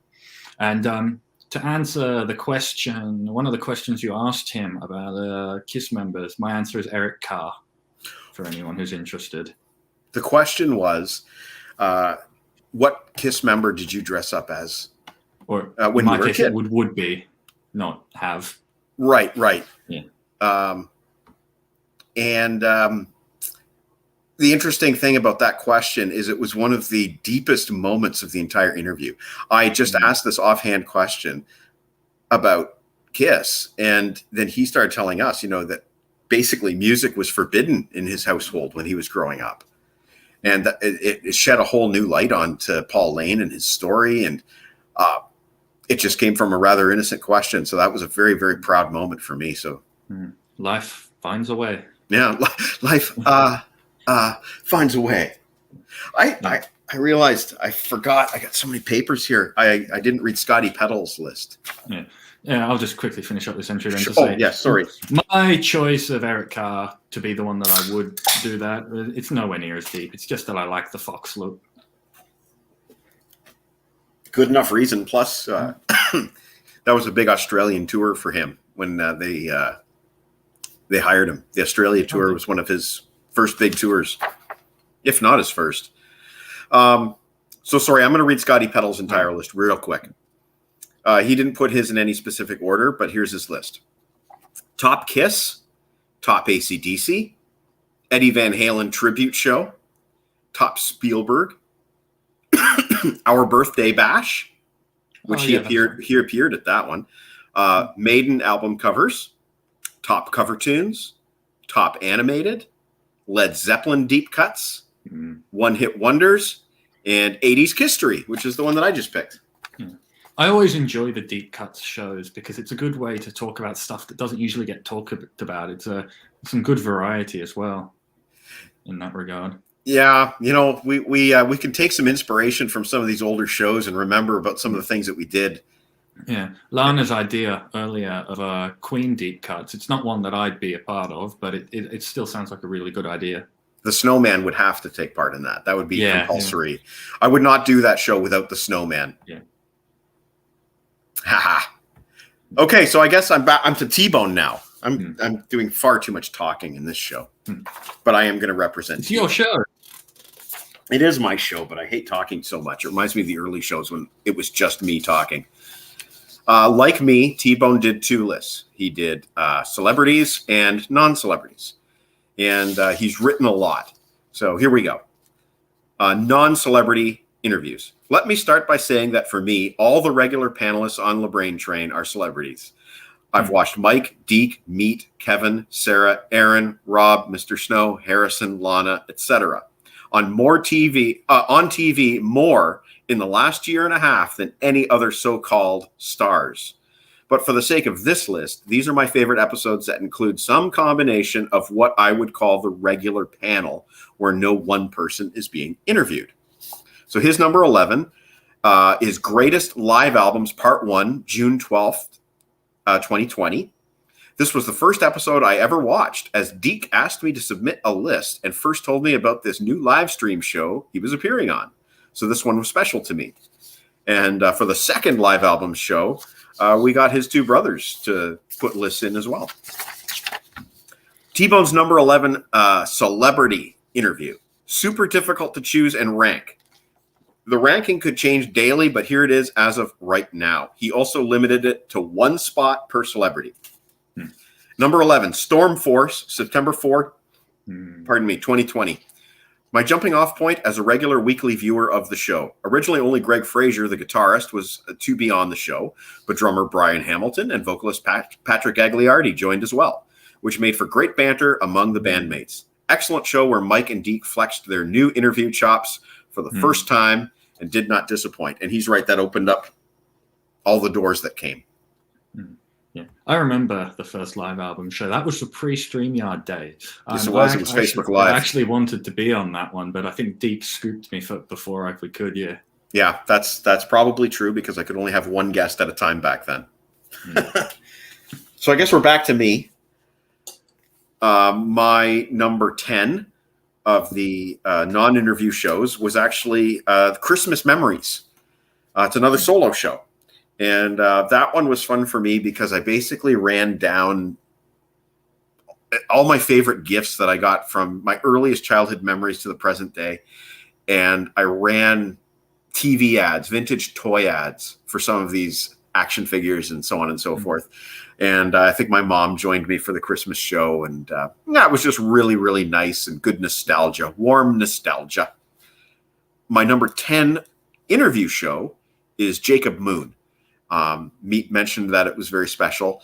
For me, it was also special because it was the first and so far only live musical performance on the LeBrain Train. He performed Someday by Steve Earle, specifically for Eric, which was very, very special. And so, yeah, that's my number 10s. Two number 10s. Over to you, Harrison. Oh, it's me again. Yes. Yeah. All right, this is going way back. This is number 3. And this was back in the days when 3 hours was like a monumental achievement. Yeah, now it's regular. Yeah, now it's just like we didn't make 3 hours. Woo! Not that we don't ever not make 3 hours, but yeah. There was so much fun with this one. You were just fielding a ton of questions from the comments section. There was guess that beverage. There was tons of contrarianism from me in the comments. Some of it outdated, like my views on Alfred. I've come to like Judas Priest a lot more since then. There was show and tell as well. I think you had the Panama hat as well. It was just an all-round. I can put it on now if I wanted to. The phone falling as well. Like, I love how with the phone falling, you can start to see it go, and then you see the moment of realization as it clunks down, and it's just like, damn it. And, so to elaborate real quick on what Harrison's talking about, the original LeBrain Train setup was this phone propped up underneath my monitor, lodged between the Harem Scarum collection box set, which Jon Snow showed off last week, on one side, and a Star Wars Black Series box on the other side, kind of keeping it upright. And as Harrison said, it would periodically, the charging cable's on the bottom, so I could never lay it flat. It needed support. And then periodically through the show, it would start to, and then. I wonder if you could have turned it upside down, maybe. Never mind. And of course, that was the show with the prank calls as well. Did we ever figure out who did that? Michael Morwood. Okay, yeah. And it doesn't. This last thing I have to say doesn't actually have to do with number 3. It has to do with number 4. But I thought that Starfleet uniform you wore for number 4 was really cool, and I wish we could have seen it on more shows. It was almost like a uniform for the LeBrain train. Well, it could make a return if you wanted to. It could. Not today, though. Yeah, of course. That's funny. So that was number 3 was fun. So that was the first 4 shows, basically. There, a lot of that stuff. I know that was all from number 3. That was all from number 3. Yeah, all of it occurred in number 3. Number 3 was like a massive 3-hour marathon. It had so much stuff in it. It was packed. It was great. I thought the phone calls happened in the first episode. No, I actually looked at the recap for number 3 on your site. I dug it up. It took a bit of searching, but I did dig it up, and that helped, quantify what was in it. The phone falling, of course, was in 3 and a bunch of others, but it was, yeah. Do you think 3 is a candidate for being rerun? It's if so, it will definitely show its age because it's the portrait and it doesn't have the ability to show the comments on the screen. Right, I have to read them all. Yeah, so it would show its age if it was to be rerun. I wouldn't say it would be a high priority, but it would be nice for a retrospective look back at some point. All right, cool. So T-Bone. Number 10, David Lee Roth Skyscraper Deep Dive, December 4th, 2020. Another selfish pick for me. Not picking it because it was a great episode, but personally, it was my first time on the show. It was a great episode. Personally, it was my first time on the show, and somehow that appearance relit a spark in me to get back into playing music and being creative. We've seen what's happened. That has been very therapeutic for me during these difficult times. Thank you, LeBrain Train. Number 10, interview. Ryan Williams, July 3rd, 2021. I'm fascinated by all the behind-the-scenes workings of the recording studio and always have been. When someone is on the show telling tales from behind those hallowed doors, T-Bone will be listening. Man, I'm doing a lot of reading here. My number 9. I picked top music, you would say, from a fire. For all of these reasons that we are... that's regarding you. For all these reasons that we've talked about, it was really awesome seeing Jon Snow's vault. It was really awesome showing off some of these things that I'm really proud of, like my Iron Maiden box set and those cult box sets, getting values on them from Snowy. That was wild. Like what they're going for now. That's insane. So that was a lot of fun for me. And my number 9 interview show, I really had a great time with Robert Lawson. It's a small world that him and Sean Kelly worked together. We're both record store guys. We just had a really good time shooting the shit with Robert Lawson, and we will get him on again at some point. Yeah, my mom agrees. That could apply to anyone, really. That could apply to any of these. Yeah, that's a very good comment. I'll just put this up every once in a while. Yeah, you're right, Mom. You're right. Okay, so you're number 9. All right. This is Chewing the Fat with T-Bone, otherwise known as the David Lee Roth Skyscraper discussion. And, there you go. Obviously, the most visible thing this did is introduce us to the legend that is James Tiberius Bone, as I like to call him. But man, this was just such a fun show. I loved the Shaun of the Dead challenge. It was great fun. I wish we did it more because when you mentioned somebody mentioned negativity, like top 10 show songs we hate. I actually think the negativity of the Shaun of the Dead challenge really worked because just a short segment, because you don't usually rip into albums and bag them on the show. So just a short segment for variety where you just absolutely hammered these albums. It was interesting. It wasn't a whole show dedicated to being negative, but it was just fun to hear, the change of pace and, the change of language about how we all, didn't like certain albums because we don't usually get that on the train. T-Bone was just such an engaging co-host, and with Deke as well, that combo was great. It was great. Yeah, I was rewatching it just yesterday, and it was so much fun. Like it had the original "He Who Must Not Be Named," "He Who Must Not Be Named" 1. There was that whole bit about him, Right, because he plays on that album. Yeah, which was funny. The veiled way we referred to him. I cracked you up quite a few times as well. That was just fun to see you laughing and just having a smiling because of what I said. There was the best one was when during the Shaun of the Dead challenge when Rosanna said, I would throw Chinese democracy to the zombies. Well, the problem with Chinese democracy is when you throw it, it would take so long to reach them. You'd be dead before it hits them. And you just like cracked up halfway through reading that sentence. That is a very good.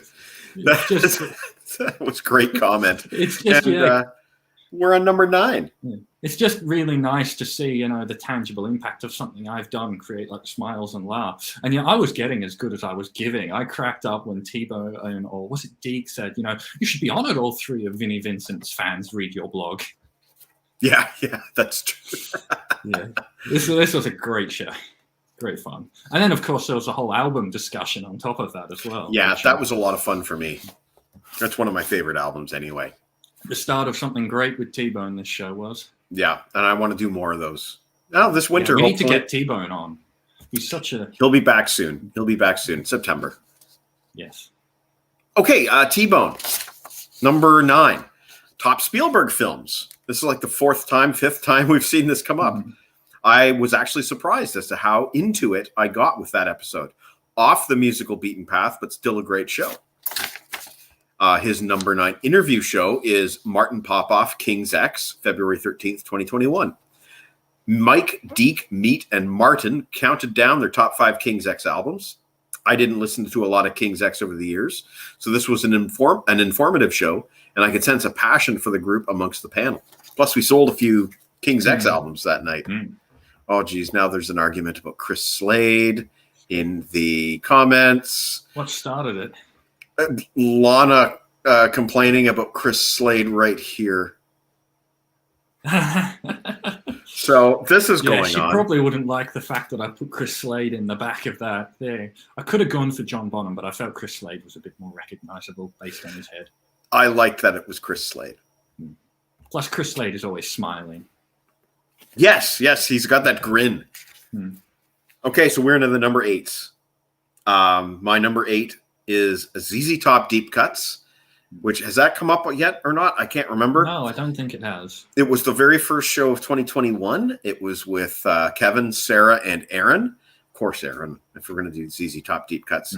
I had a blast. And of course, this is long before Dusty passed away, so it kind of feels like maybe that would be a good one to do a rerun. Oh, yeah. It was a brilliant show, and also some of my favorite artwork where I took the Eliminator model car and I put it on the train tracks. So, that was a good show. I really had a great time with the ZZ Top Deep Cuts. And my number 8 interview show was with Stormforce. It opened some doors, obviously, and we'll be having them back on the 24th. It was just a great time. I didn't know if we could ever do anything to top it, and stuff has happened since. But Stormforce, the very first. And T-Bone, number 8. Desert Island Discs. I loved that episode. I think you skipped me. Sorry. Oh, go ahead. T-Bone usually goes after me. I'm losing track because I was originally he was the late cam, and then I got off of that. So yeah, go ahead. Well, I'm not surprised because this list was filled with the bands you don't know, so of course you'd forget them. But this was just a really fun one. It was a great idea, especially because everyone had brought something new and interesting, and it was just the right sort of idea for this sort of friend discussion with all our friends, like, oh, here's this great music. I wasn't on the show, but I fielded my own list. And one of my favorite moments from that show came from how me and Rob were like so on the same wavelength, because at the very start, I offhandedly mentioned, I wonder if Tony Kane will be on Rob's list. And then like around number 2, I'm just there, and Rob goes, Harrison Coppel. I was like, yes, as I'm sitting there, and he's just like, and then it was Tony Kane, and I'd called it. That was just a fun moment. It wasn't the last time that me and Rob were on the same wavelength, and you'll be hearing more about that second one soon. Good pick, Harrison. I'm going to remove the late cam because the sun has set and there's nothing left to see. There we go. Okay. Oh, Pulse is gone. What's that? Pulse is gone. Here, we'll pulse back. No, that's fine. T-Bone, Desert Island Disc, number 8. Rob Daniels wore shark glasses and Harrison was the super contrarian. You want entertainment? You got it, baby. That was a great show. I very much enjoyed doing Desert Island. You wanted the contrarianism, you got the contrarianism. The contrariest man in the world. He's not wrong. Number 8, Interview, Suicide Star, June 26, 2021. Brian Hamilton and Rob Barton were candid, interesting, and entertaining. What more could you ask for? The fact that Brian came back to the show after already being a member of Stormforce just showed what a cool guy he was, and also demonstrated that he loves music and loves talking about it. And you sold a couple discs as well that show. Frankie Toms went and bought one the next day. So, yeah, impressive. Number 7. I picked as a list show, as a non-interview show. Oh, sorry. That's my number 6. My number 7, Top Maiden artwork. I really enjoyed doing that one. We did a lot of visuals that night. I believe Jeff Steven was graphing that night. Was that the one that he was graphing for? No, it was a Deep Cuts. Deep Cuts. Well, it was still a great show. And, of course, T-Bone did that artwork, the covers of The Beast. It was a great show. I really enjoyed doing the Maiden artwork. So much to choose from. My number 7 interview was Ryan Williams. Same reason as T-Bone. I love knowing about the inner workings of a studio, and we got that with Mike Fraser and Ryan Williams. And thank you, John, for bringing Ryan Williams on to the show. Those are my number 7s. Over to you. Alrighty, my number 7 is an old one again. It's Top 10 Rush albums. The debut of the Nigel Tufnell Top 10. The first time the LeBrain train was saved. And he did cements meat as one of the 4 heralds of the LeBrain train. And as I alluded to earlier, this show was only 65 minutes, and you got through 3 or 4 lists in half the time, basically, and then the second half, which is admittedly the reason why I like it, was just show and tell of pretty much your entire Tony Martin with Black Sabbath discography, which was very me-centric there.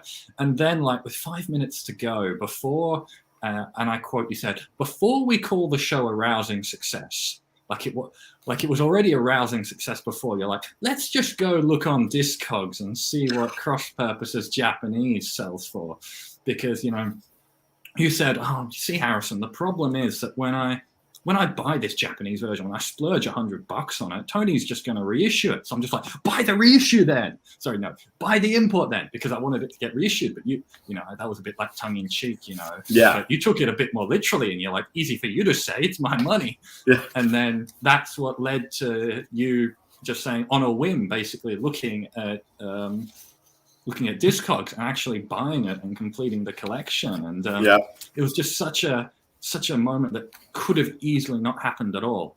And then, of course, Sabbath went and released a whole bunch of super deluxe box sets that you got to buy to complete the collection. But for a brief moment, it was done. Yes. And all the Black Sabbath super deluxes are either in the house or on pre-order, so no issues there. We're still up to date. That episode was the debut of the Nigel Tufnell Top 10, May 16th. Number 5 or something. Sorry? I think it was like number 5 or 6. It I was didn't realize 1, 2, 3, 4, 5, 6, 7, 8, 9. Okay. It was the 10th show. Okay, it was a few more then. But looking back, I looked at how close it was to the start, and I'm like, was it really that soon? Because it didn't feel like it went that long, that quickly, But yeah, the Nigel Tufnell list came quickly. Yeah, and at that point of the show, I was out of ideas. And, that was back when we thought COVID was going to be 3 weeks. Then we thought it was going to be a couple of months. And I planned on doing a few weeks of these live shows. And this is now the 10th one. And I'm like, how do I keep going? I have no ideas. And Meat came up with this idea of doing these Nigel Tufnell top 10s, which are 11. And we ran with it. We'd get Kiss the following week.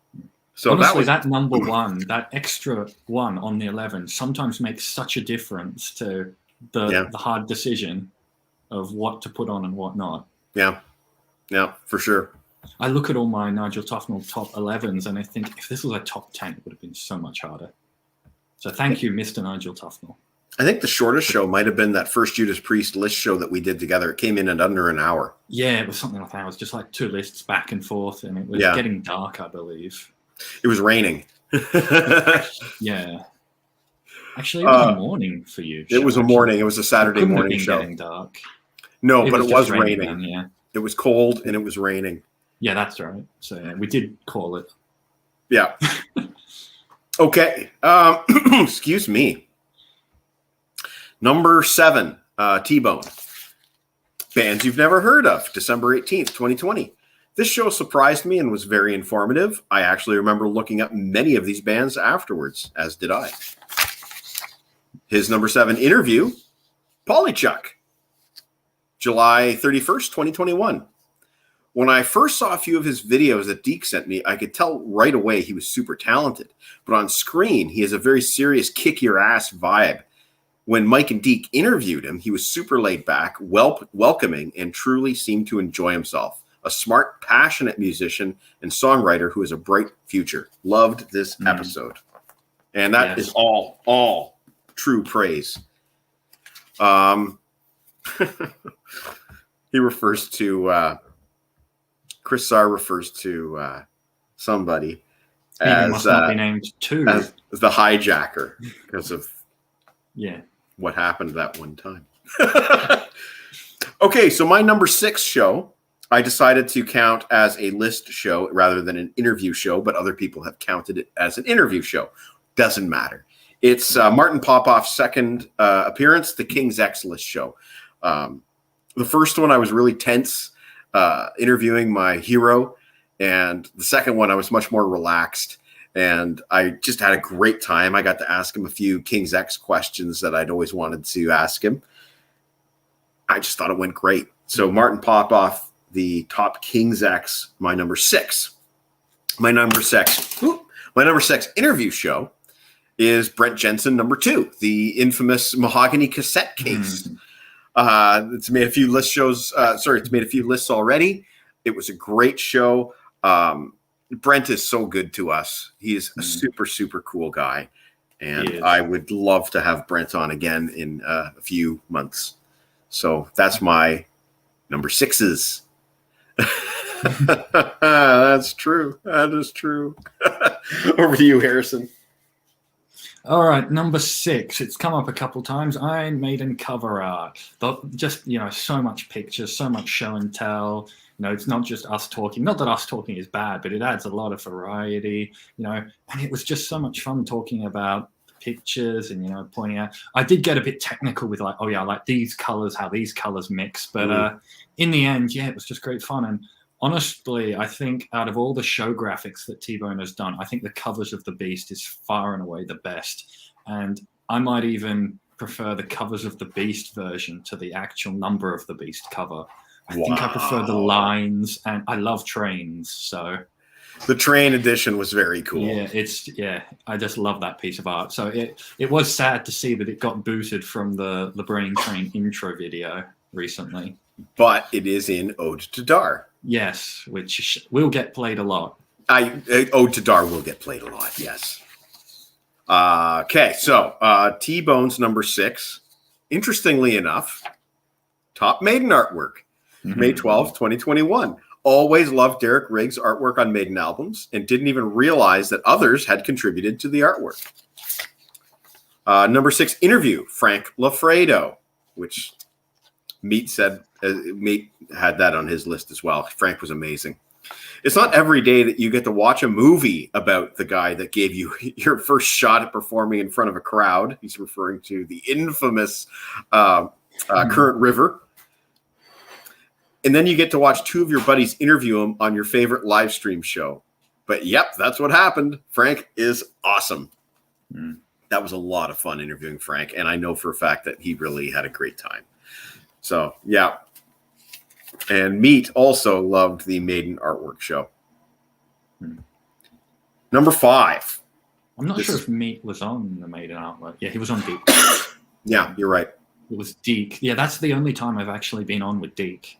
Because Deke wanted to show off some of his amazing Maiden vinyls. Because he's got the first 10. Too. And T-shirts. Yeah. That's right. I mean, actually, I actually asked for him to be on.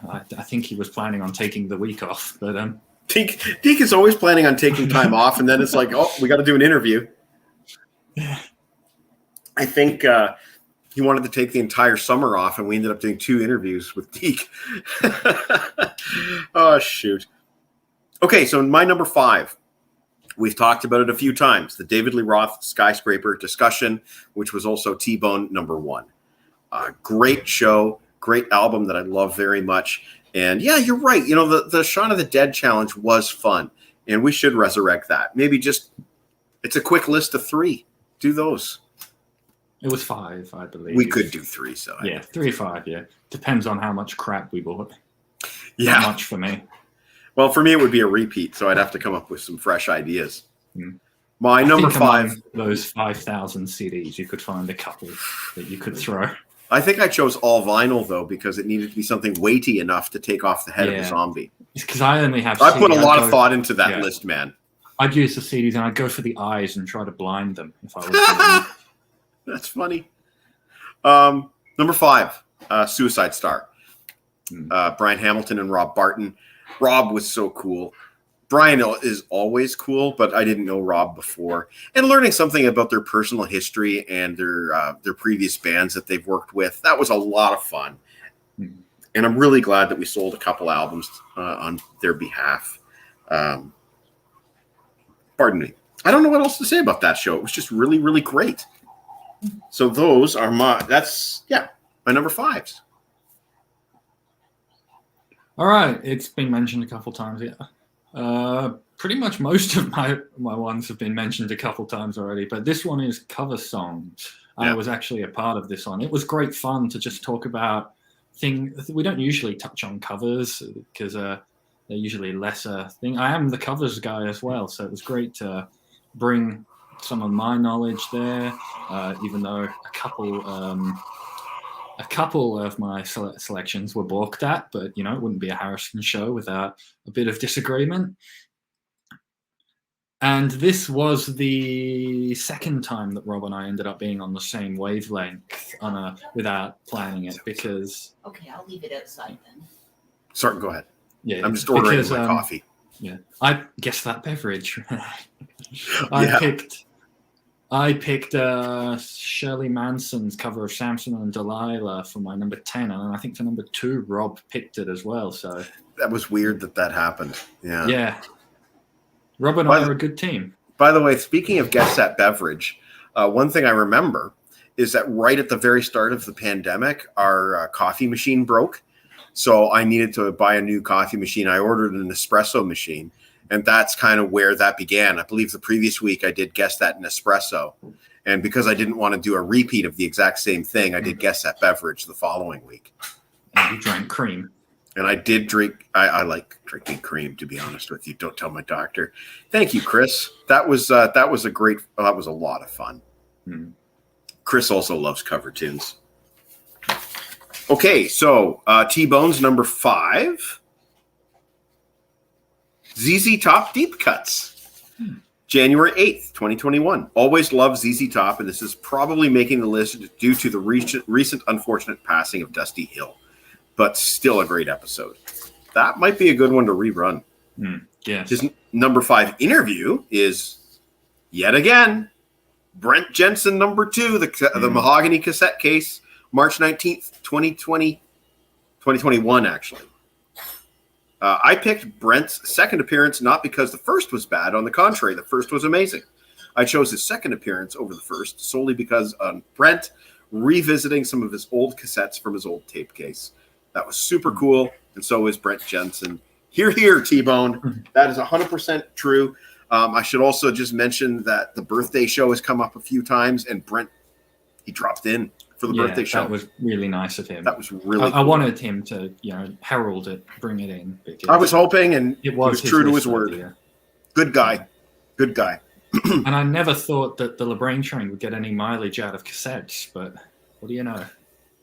I might be turning around on cassettes a little bit now that I'm learning more about what Bop had been trying to tell me for years. Lana really liked the Done with Mirrors show. I remember that one being I was basically like one of only 2 dissenting voices on Done with Mirrors, so I felt very ganged up and outnumbered on that, but not nearly so much as I did on the 5150 show. If you want to feel better, we could do Forbidden. I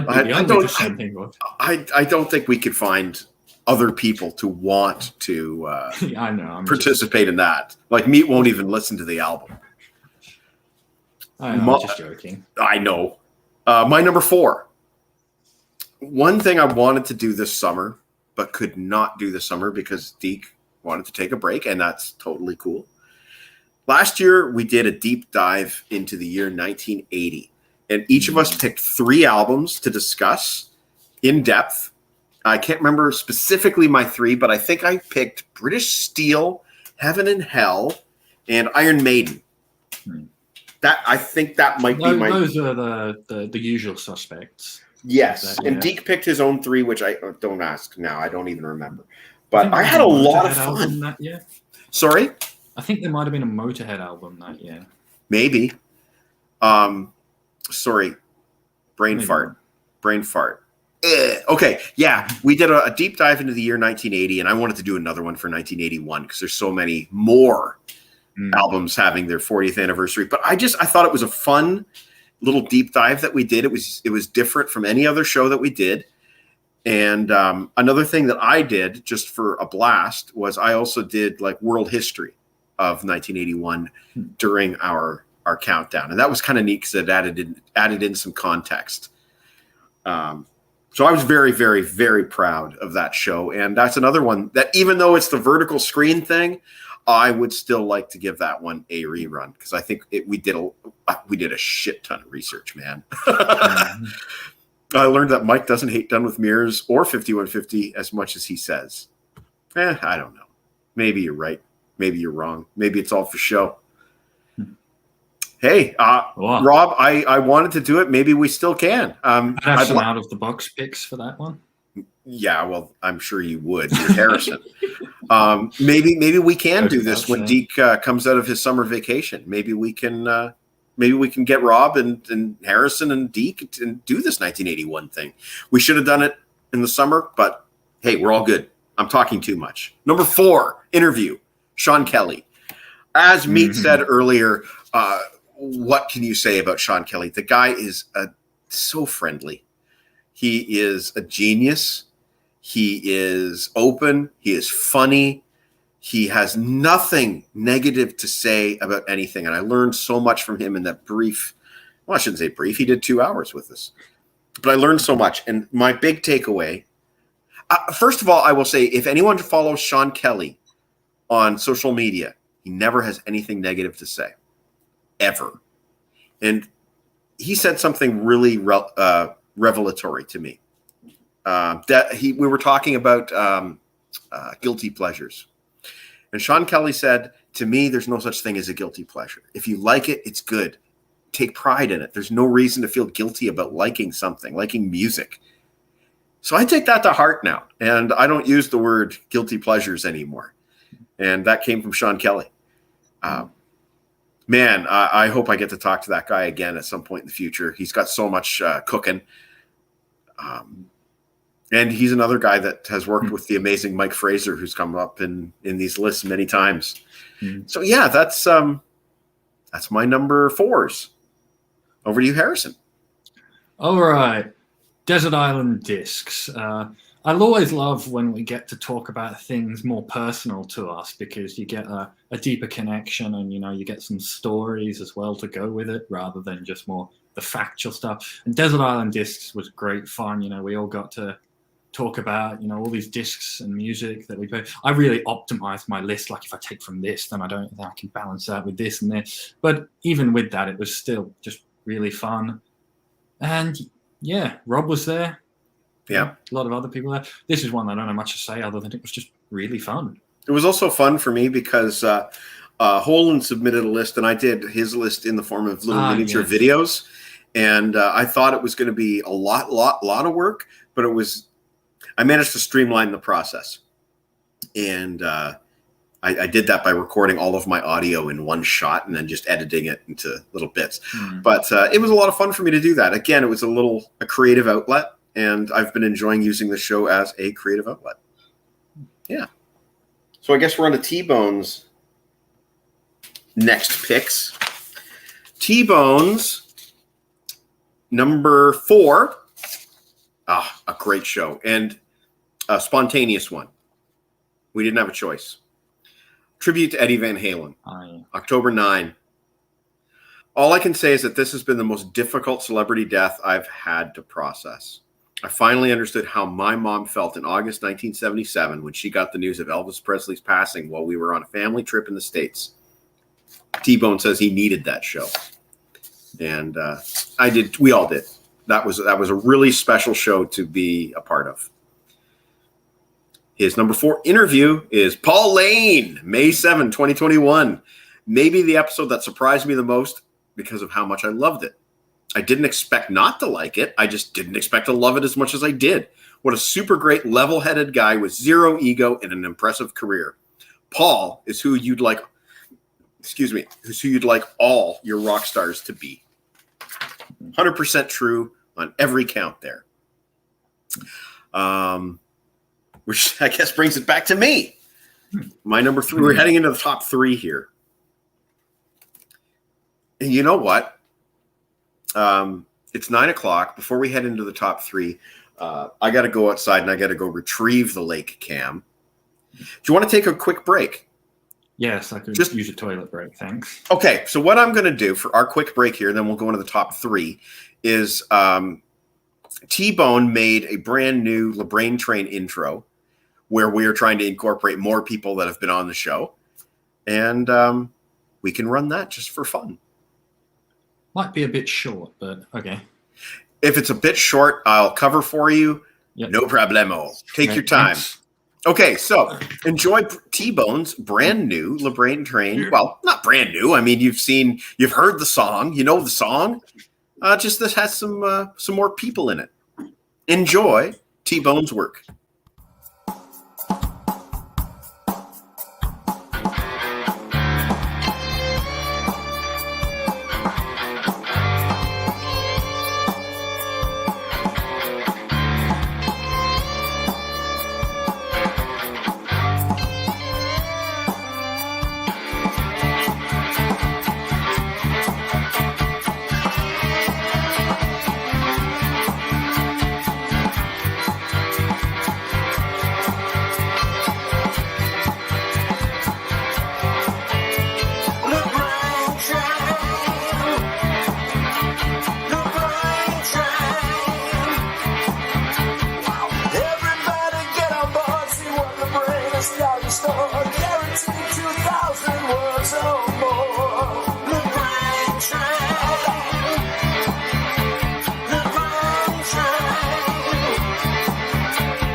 Ticket to anywhere and a glazed donut to go.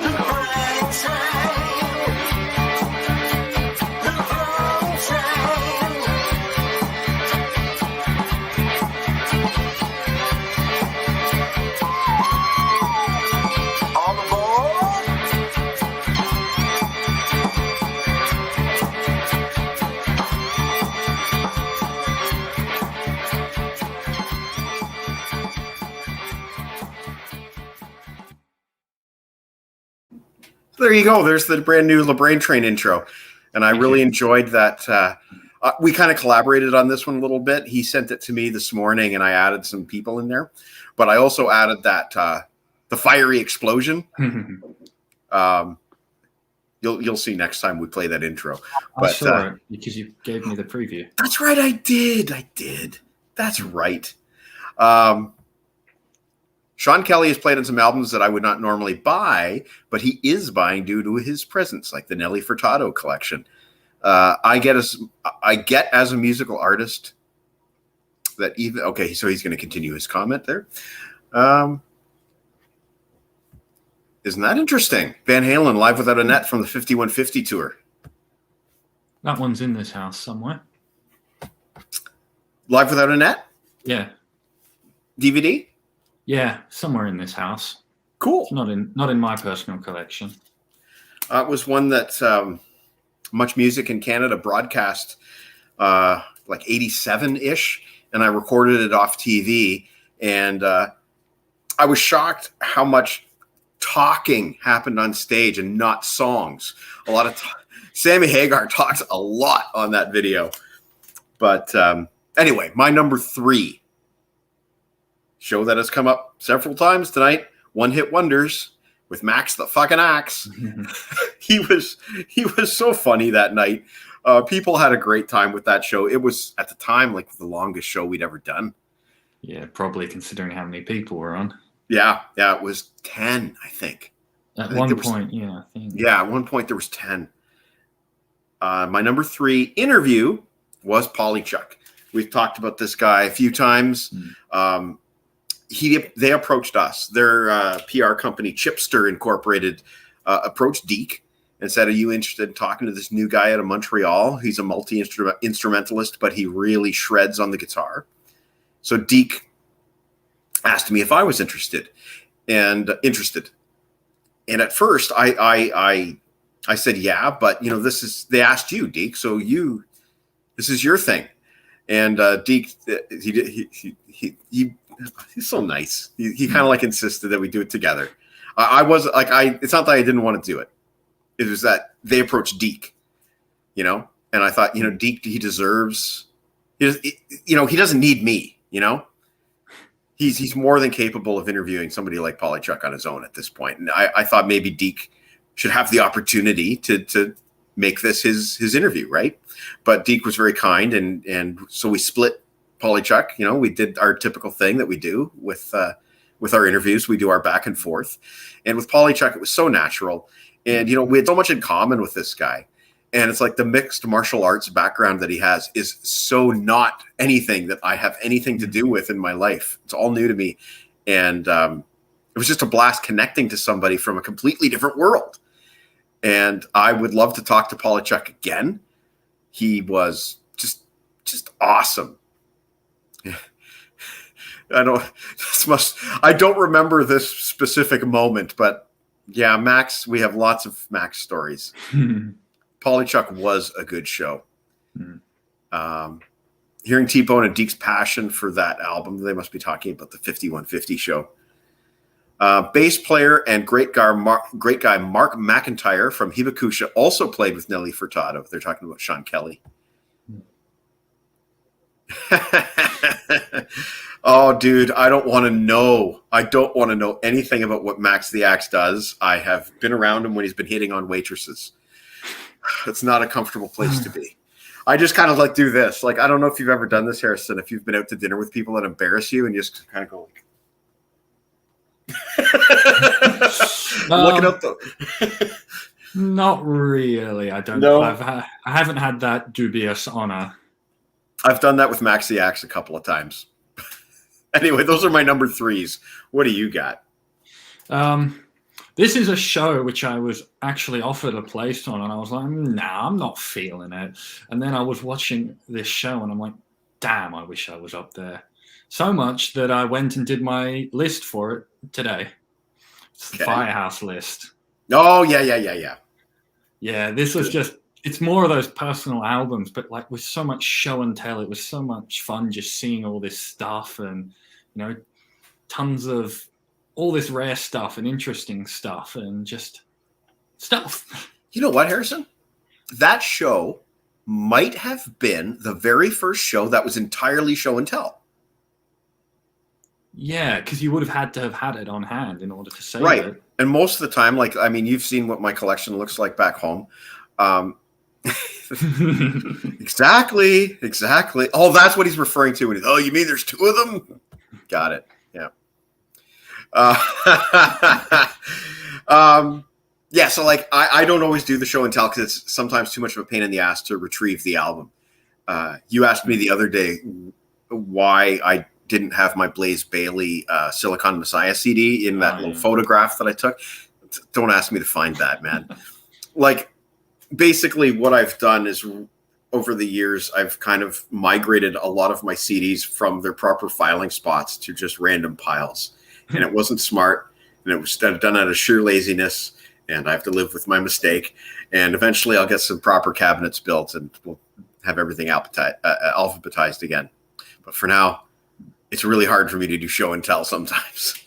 Yeah. Speaking of Silicon Messiah, just quickly, whenever Demolition comes up, you always ask, like, what's a cyberface? Well, I'm pretty sure what's on the front cover of Silicon Messiah is a cyberface. Right, and that's Blaze's face, but with like circuitry. I think so, yeah. Yeah, circuitry superimposed. It's actually a pretty good cover. Yeah. And as Harrison alluded to earlier, when he said that he would save his Blaze Bayley Alive in Poland CD from his collection, that is a double live album that I will be reviewing on my website very, very soon.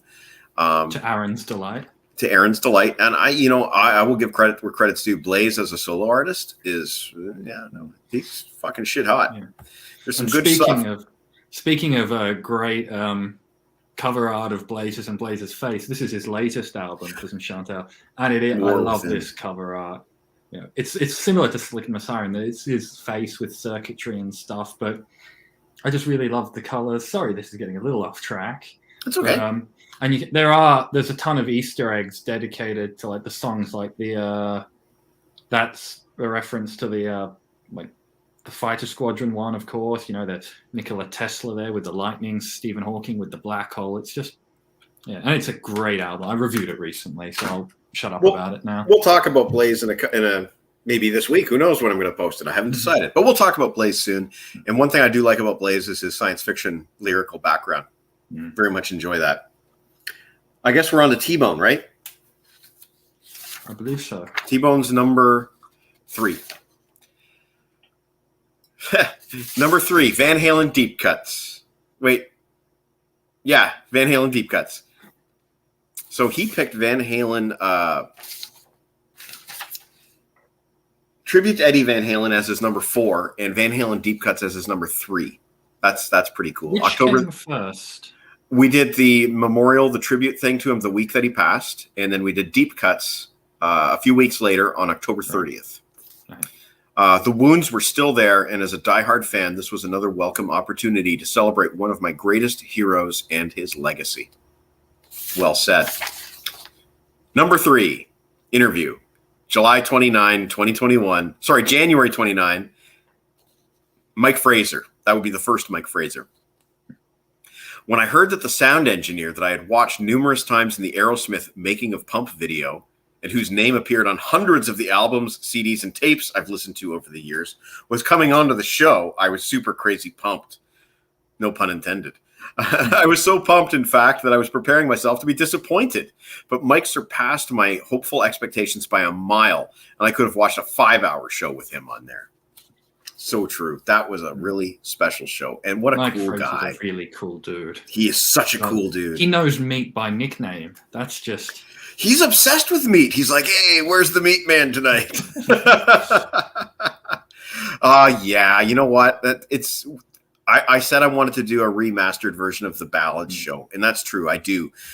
What happened there was that was back in the Facebook Live days, and I was doing it on this phone, and for some reason the Wi-Fi was disconnected, and I was doing it on my data, and it overheated, and it was a shit show. We can do it better. With more people.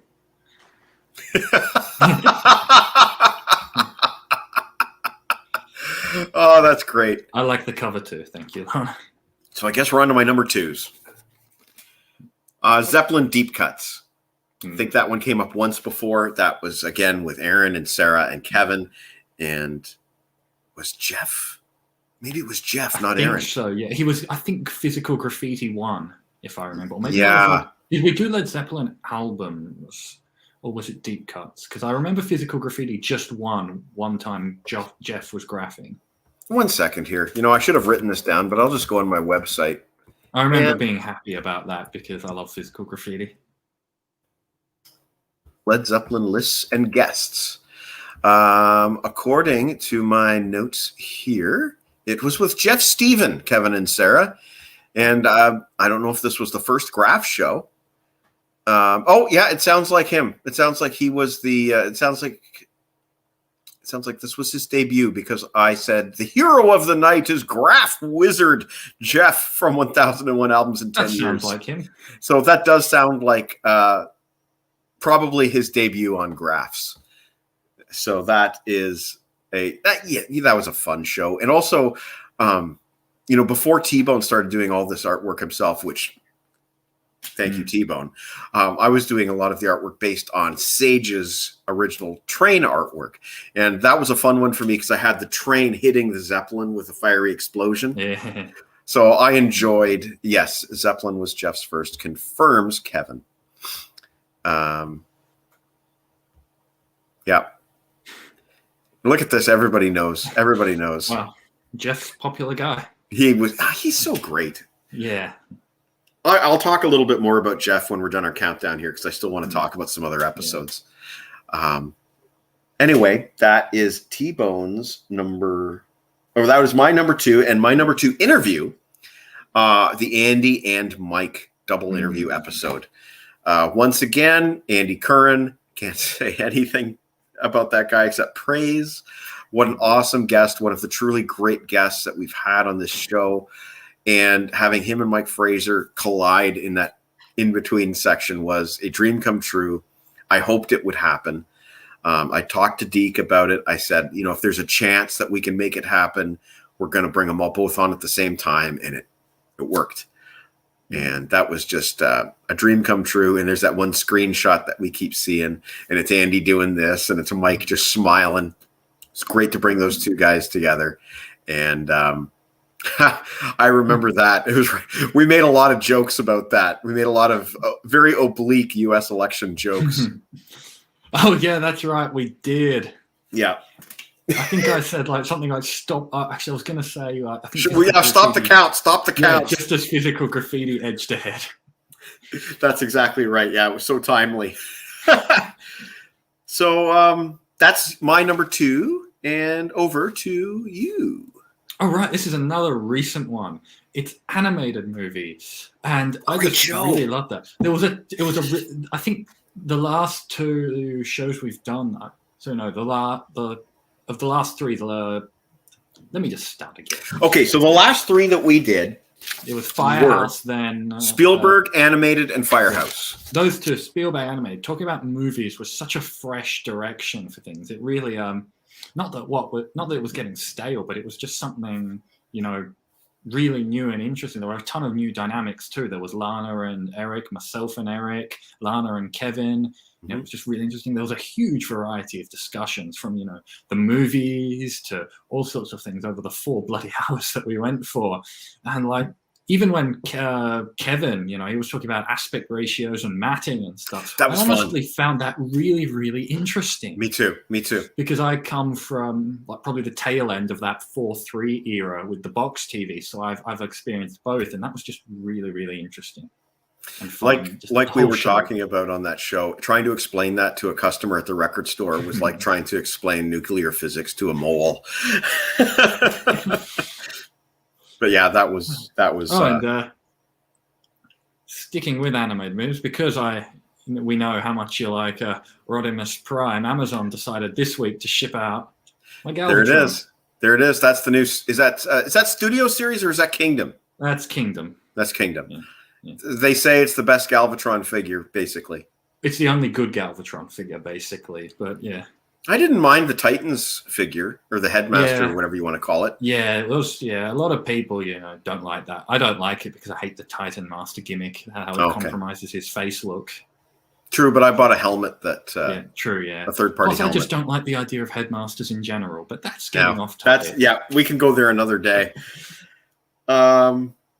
T-Bone's number 2s. Number 2 list show. Appearing once again. One Hit Wonders, November 27th, 2020. His only comment here is Max the fucking Axe. Number 2, Max on again. He's sort of a big deal, We will get Max on again, especially when I get that. Especially when I get the album in my hands, or the EP, I should say. We'll definitely talk to Max, and if I can get Meat on when I talk to Max, because I've already talked to Max for like an hour and a half, it would be nice to get Meat on for some more banter. But we'll see what we can do. T-Bone's number 2. Sean Kelly, May 21st, 2021. A throwback rock star who still has the look, talks the talk, and walks the walk. He has had success on his own, as well as collaborating with numerous popular names in the music industry. All that, but he still manages to carry himself in a way that shows no sign of ego. He presents himself with a laid-back, living my best life kind of attitude, and you just feel good listening to all his stories. Just another amazing show and guest. Thank you, T-Bone. Can you stop sticking your probe into the screen, Harrison? I think that refers to Galvatron's cannon, I think. Yeah. The space cannon. Oh, you know what? You know what? Meat would hate it, but that's a good... that might be a good one to get Eric Woods on with, too. Yeah. That's a good idea, Rob. That's a good idea. I've definitely got some very nostalgic things to talk about for that one. I might even have some ability to do some show and tell on some of those. I've got a lot of show and tell. Most of my childhood toys are either in storage or gone, but that's Brian is voting no on the childhood toys. Okay, so T-Bone has done his number 2s. I guess that means I'm doing my number 1s, right? You mean you're doing the Paul Lane one? Well, let's not get ahead of ourselves. Oh, no, wait. There's some debating going on whether it was a good idea or not. I like it, but some people will not like it.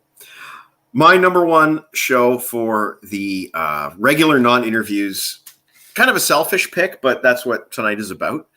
I picked let me find the date. I picked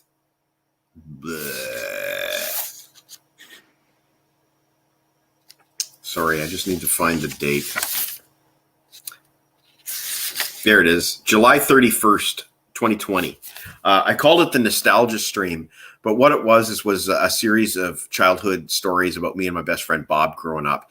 And what had happened that week is that we had just reconnected. I'd written something really special for him on my website. My sister sent it to him. She emailed him, and he called me later on that week, and we reconnected. And I was just really riding high on some great nostalgia. So I did a live show about it. I think it's one of the best shows I've ever done. I think it deserves a rerun.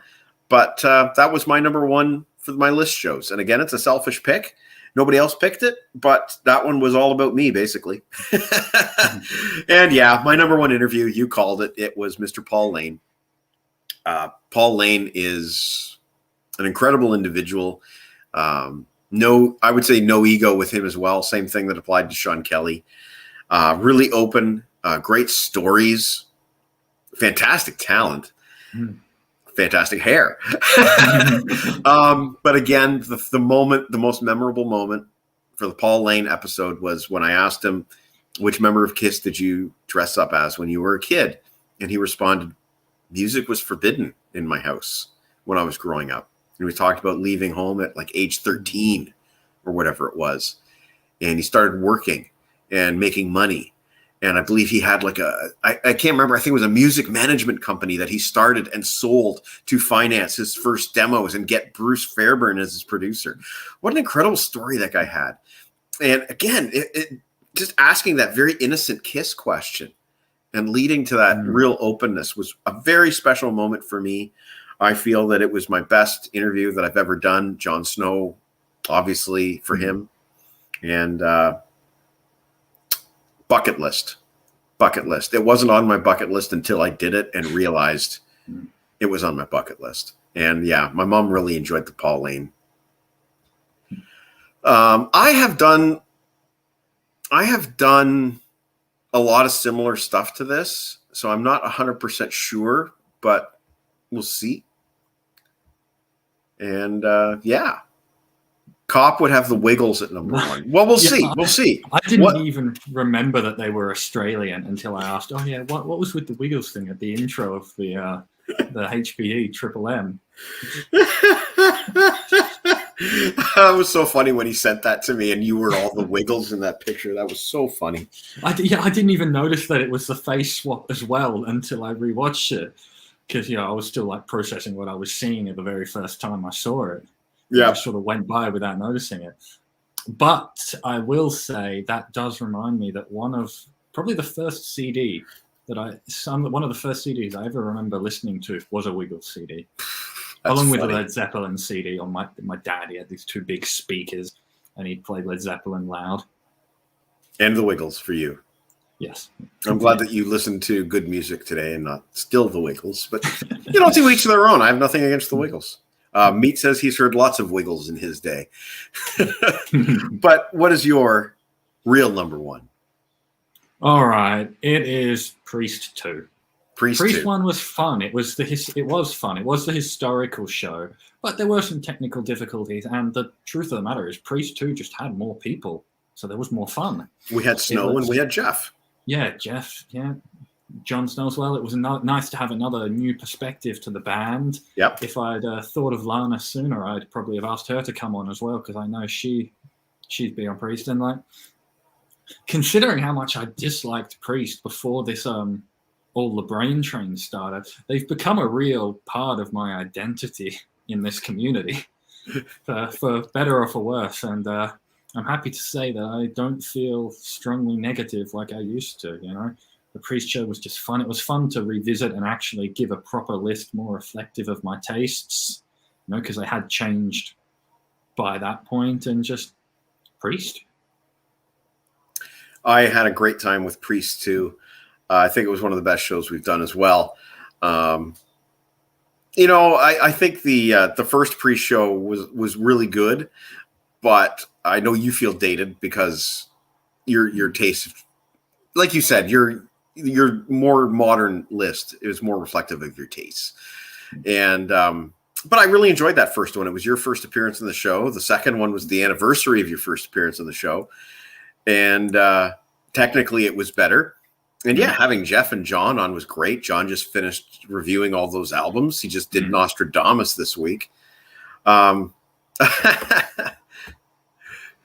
his daughters to a Blue Jays game about 15 years ago. The Wiggles were out front. Then she got chosen to run the bases. That's cool. Nice. Yeah, so cool pick, Harrison. That's a cool pick. I really love that. That was a lot of fun for me. T-Bone. I've got so many pages in front of me. T-Bone, number one. Harrison LeBrain Birthday Bash, July 23, 2021. There's so many reasons that he loved this one. First, he wrote a song for Harrison. Happy birthday to the Mad Metal Man. And it seemed to go over very well. Yes, that's an understatement, which made him happy. So well, in fact, that Meat went out of his way to compliment him, which meant a lot. Why does Meat's compliment mean so much? What is this praise for Meat that means so much? Then later in the show, Mike plays another of my new songs called Fuck Pants. And when it was over, Meat seemed so disappointed in that song that I literally laughed for hours out loud at his expression when it ended. It was as if he wished he could retract his previous compliments. Then to top it all off, Brent Jensen made an appearance to contribute to the show and just to kick it over the top. Excuse me. So many reasons why this is his number one show. Honorable mention. He doesn't remember the episode, but I do. The episode where I ran the Deke's Palace trailer. That would have been April 1st because Deke's Palace trailer was made for an April Fool's joke. So that actually was the Max the Axe interview show where I ran the Deke's Palace trailer. T-Bone's #1 interview show, no shock here, Andy Curran and Mike Fraser, April 16th, 2020 run. With so many great guests appearing in the show, it's extremely difficult to pick a favorite, but I have to say it's Andy Curran. His stories of meeting Iron Maiden and playing tennis with Steve Harris, losing their record deal while having dinner with a manager. You okay, sweetie? Yeah. Okay, cool. Just endless, juicy, awesome behind-the-scenes stories, rock and roll goodness. But the reason I chose this episode in particular, the cool interaction between Andy and Mike Fraser as the epic doubleheader went from game 1 to game 2. Those are some of the coolest memories that he's watched in any form on his TV, internet, or anywhere. I literally had goosebumps when they first brought Fraser on to talk to Andy. So very cool. Honorable mention. Literally every other celebrity show you've done. There's not a bad one in my opinion. Picking this list was hard. Thank you, T-Bone. Thank you. Thank you really, very much. really appreciate all those great comments from T-Bone. And that's it. That's it. Yeah. We've done the Nigel Tufnell top 10 list of. I know favorite T-Bone said shows. that lengthening HBD Triple M might make it lose some of its charm. But yeah, know the about only that. reason I understand, and the only reason I asked for maybe he can extend it is because I want to hear more, because I love it so much. I do too. I'd like to hear more. Maybe some more solos. I was thinking more lyrics, because lyrics are T-Bone's piece de resistance. I'm losing track of what all the comments are about. Oh, I remember that guy. Yeah. I didn't know that he was. So Ryan DeSaulnier was an alternate for the Wiggle stage show. Interesting.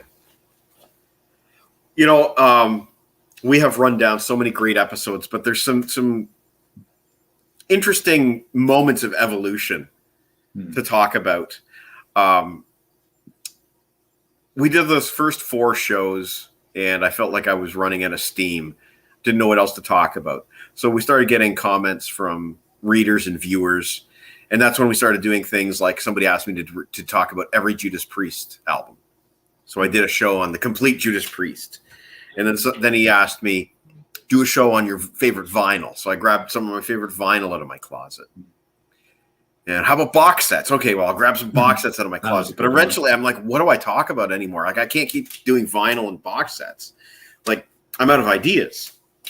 And that is when Meat suggested this Nigel Tufnell top 10. That was the first time, as you said, the first time the train had been saved.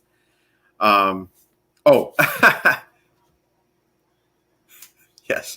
No, I was talking to my actual sweetie, Brian, but I do appreciate you clarifying that. So Meat kind of revitalized the show, kept it going. We did top Rush albums on May 16th of 2020. The following week, we came back and we did the top Kiss albums. And that had Scotty Peddle contributing a list. It had Jompa Wilmanius, Scott Carson. The following week after that was you and I doing the Judas Priest albums. That was the third Nigel Tufnell top 10 ever.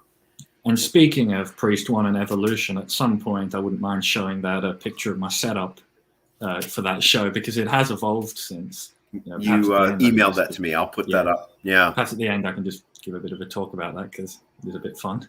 Anyway, please continue. Sorry. Yeah, so Priest albums was actually only the third Nigel Tufnell ever. Wow. And I think it was probably the first one without Meat. Yeah, probably.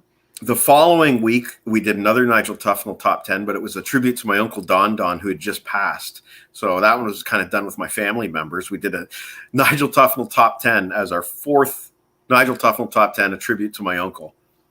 The following week was the greatest live albums, part 1, which T-Bone loved. Then we did the top superhero movies with Holland. Top AC/DC albums.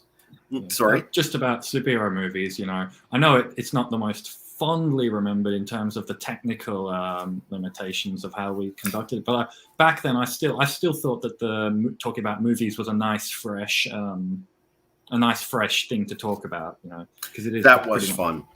Yeah. Batman. The 5 Batman movies that were all different at number 1 was that Batman dominated. But look how many of these list shows we did in a row. This is Meat just suggesting it. We ran with it. And this whole time, actually, I'm also buying more like equipment, and I was like getting Amazon deliveries live on camera, and I was like testing out new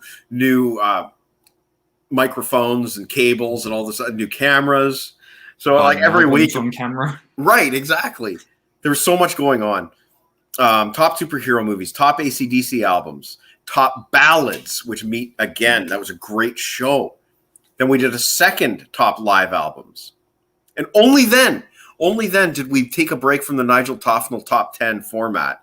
And Deke and I did a great show that I really enjoyed called Lead Singer's Disease. Ah, yes. We talked about all the lead singer changes that happened in the 90s. That was a lot of fun. And again, another great one with a lot of research on our part. Then came the 80s history, nostalgia stream, a lot of these non-countdowns, but it was fun just to shake it up a little bit.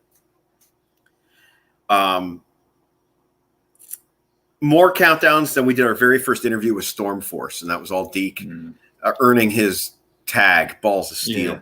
I'd argue that was the second time that LeBrain train was saved / enhanced. You know? Enhanced, not saved, because we were still going full speed ahead. But at that point, we thought, maybe we can do some more. And take it up a notch. And eventually, we started by talking to some friends. We talked to Steph Hond, as was mentioned earlier. Was so close to making my list, Steph Hond. It was a great interview. Would have been number 12. Hearing about Paul Di'Anno was nice for me. Yeah, Steph Hond was just a cool guy. Yeah, I do want to get Steph back on. Problem is that he's in France, and he seems to only be available, like, for me, Saturday mornings. So not the greatest time slot.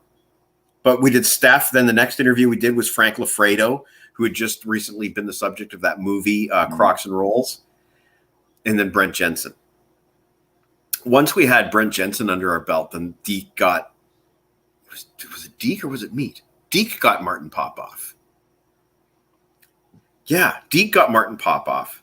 That opened the door to Mike Fraser. And once we had Mike Fraser, it was off to the races, basically. It snowballed because everybody respects Mike Fraser. So we got Mike Fraser February 13th. Sorry, Jan 29th of this year. And we spent 2 hours with him. He was fantastic. And then the interviews just started rolling in. We had Andy Curran, Sean Kelly, everybody else that we've talked about. Yeah, we had like months booked up ahead, like a month or so, just with like interviews and stuff. Yes. There was a period. There's a period here where we've got 5 interviews in a row, one of which is a double show weekend. Robert Lawson and Jacob Moon were the same weekend, Friday and Saturday. Andy Curran the week before that. Suicide Star the week after that. And Ryan Williams the week after that. So we had this run of 5 interviews, and it's like, holy crap, we haven't done a list show in a while. Do we still do those? We came back from those interviews with the top debut albums list show, which everybody seems to love. We made a whole bunch of lists tonight. And you know what, Lana? Let's really, really, really quickly, let's just address this. Charlie Watts from the Stones passed earlier this week, so we really should say something about that right now. Stones deep cuts would be a good one too. That would be an Aaron show. Got to get Aaron. I remember one of my. I'll just tell a bit of my experience with the Stones, if you don't mind. It started. My dad has Tattoo You on vinyl, so nice. Start Me Up naturally became my favorite Stones song. And I remember coming back from a holiday one year. It was like a 4-5 hour drive, and we caught this. I don't think we caught all of it, but we caught at least a good portion, at least half, I think, of a top 50 Rolling Stones song countdown on the radio. And nice. That was just so much fun there, just driving home, listening to all of that Stones. That would be cool. I don't know how capable I am of doing Stones deep cuts. We might just have to do favorite Stones songs. Because I do not have, I do not have the depth of Stones knowledge that a guy like Aaron has, or probably even somebody like Lana has. But I could absolutely participate. Sorry? I don't have any good Stones knowledge. My default is just deep cuts because I find it always more interesting to talk about the lesser known stuff than the stuff that you hear on the radio. But I think we would get that naturally if we did anything Stones with Aaron. Yeah. But Bloom would be on my list. So, nice pick. I would entertain the idea of doing a Stones list show, but I would do favorite Stones songs because that would be what I'm capable of doing. But yeah, some great suggestions here tonight, and I'm not sure what we're going to do next week. Although Meat suggested that if I don't do a rerun next week, that I've kind of reneged on this whole finale shit. I think Dusty and ZZ Top. ZZ Top. Okay, so maybe that's what we'll do next week is rerun the ZZ Top. Stones the week after. We could. Yeah, we could. Maybe that's what we'll do. ZZ Top next week. That was a great show, and that was January, so it's been 8 months, almost 9 months since we've run that show. And of course, with Dusty's passing, it gains a little bit extra perspective. It was one of my favorite shows. Absolutely. Man, we've done so many. Just looking at this list. 81 shows. 81 shows. I can't believe it. Here we are. We've been in this pandemic for 18 months, and I'm finally taking a break. Deep Purple deep cuts. I wonder if that'd be a good one to get Marco involved with. That might be interesting. Smooth answer. That's funny. And yeah, it is appropriate though. Charlie Watts was so important to the Stones that a drummer is good when I, of all people, shout their name out in my review. Because my ears don't really pick up drums in the back that much. So. Yes, it's a thing that a lot of musicians pick up on because they're tied into the beat, and they appreciate it a lot. And I'm no musician, but Charlie, Charlie had a unique sound. The Stones used to say, if there was no Charlie, there was no Stones. Obviously, they're continuing to do a tour without him, which that's fine. I respect that. It is what it is. They just have to call himself the Rolling. The Rolling. Or just the Stones, because he was the Roll. Yes, thanks, Chris. I appreciate that. Ooh, that would be nice. I'd appreciate that. And I give a big, big, big round of applause to this guy here, because he went live for the first time the week before I did. So obviously I stole the idea from him.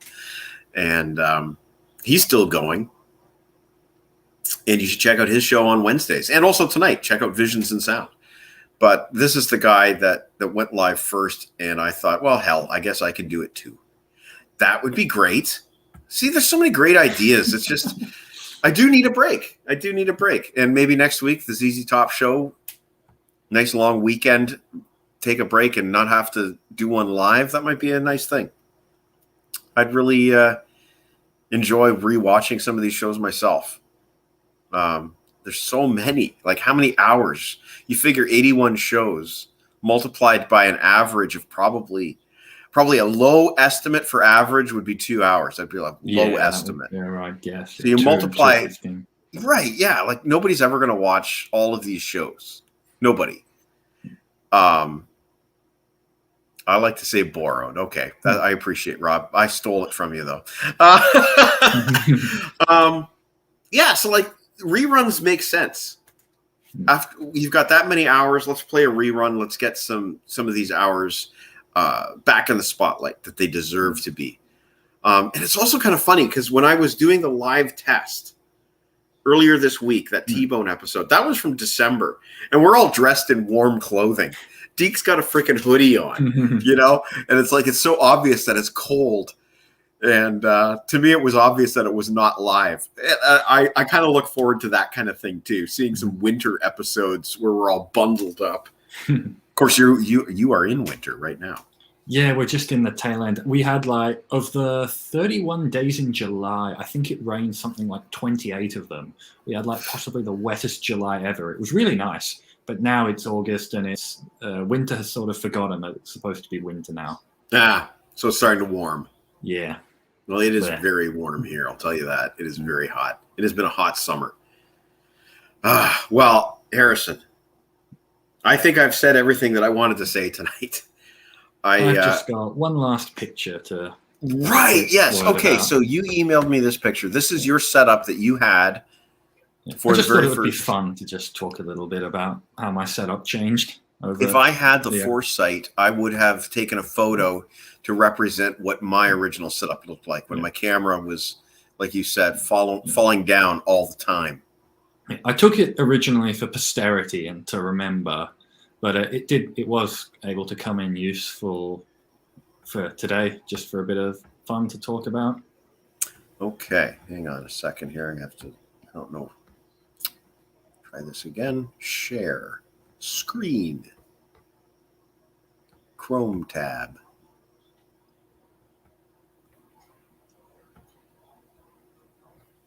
And shoot. Did it work? No, it didn't work.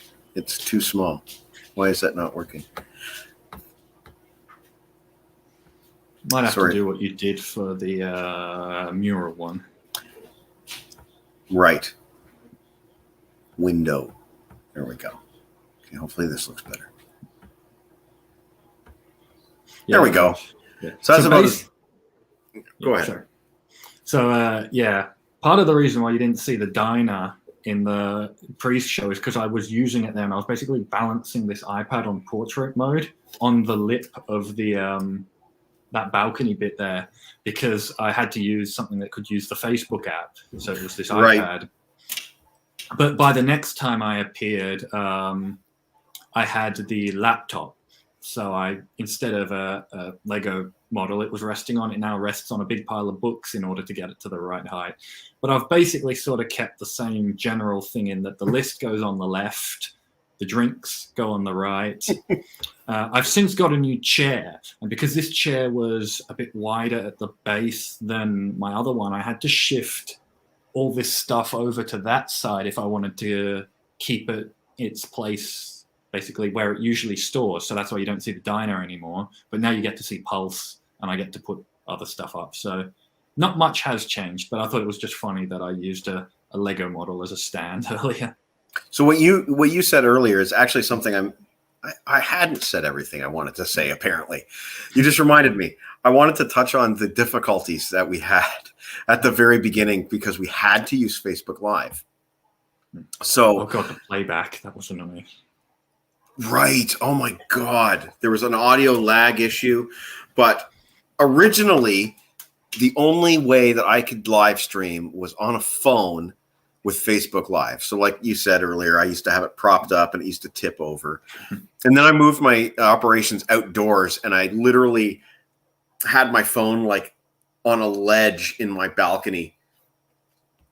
And it was a nightmare. Facebook Live was so unreliable. It only seemed to invite certain people to share the screen with me. You were one, Deke was one, and Meat was one. I don't know why. It would only work on a phone, not a laptop. And I was looking for some way to do this better because Facebook Live, there was no, I wanted to get Aaron involved, and Aaron does not use Facebook. No problem. Funny enough, if you look on Facebook, there's an account called Mr. Books KMA, and that was from an aborted attempt to get him on to Facebook. Yeah, it was a test and it didn't work. And I didn't want him to get a Facebook account for the sake of this. We knew that there was going to be a better way to do it. And then Kevin Simister said, "Hey, why don't you try this StreamYard?" And I guess his buddy Bill at Start to Continue used StreamYard. And Kevin's like, "I think it does everything that you want it to do." So I logged in one day, and although it's not on the official show list, I sent Aaron an invite. And all of a sudden, Aaron and I were live streaming on Facebook using StreamYard. And Sarah Simister happened to be hanging around. I sent Sarah an invite. Oh, I remember that one. Yeah. It's on my website. I just don't count it as an official episode. I think I watched that one live. It was like 45 minutes worth of us chatting. Sarah, Aaron, and I, we were just chatting about quarantine and music and everything else. And it's like, that was the first time we got Aaron on the show. We did like a phone thing with him, but I couldn't hear him. So that didn't work. Holland we did fine with, but did we? And I couldn't hear him. Well? The problem with the phone things, I couldn't hear anybody.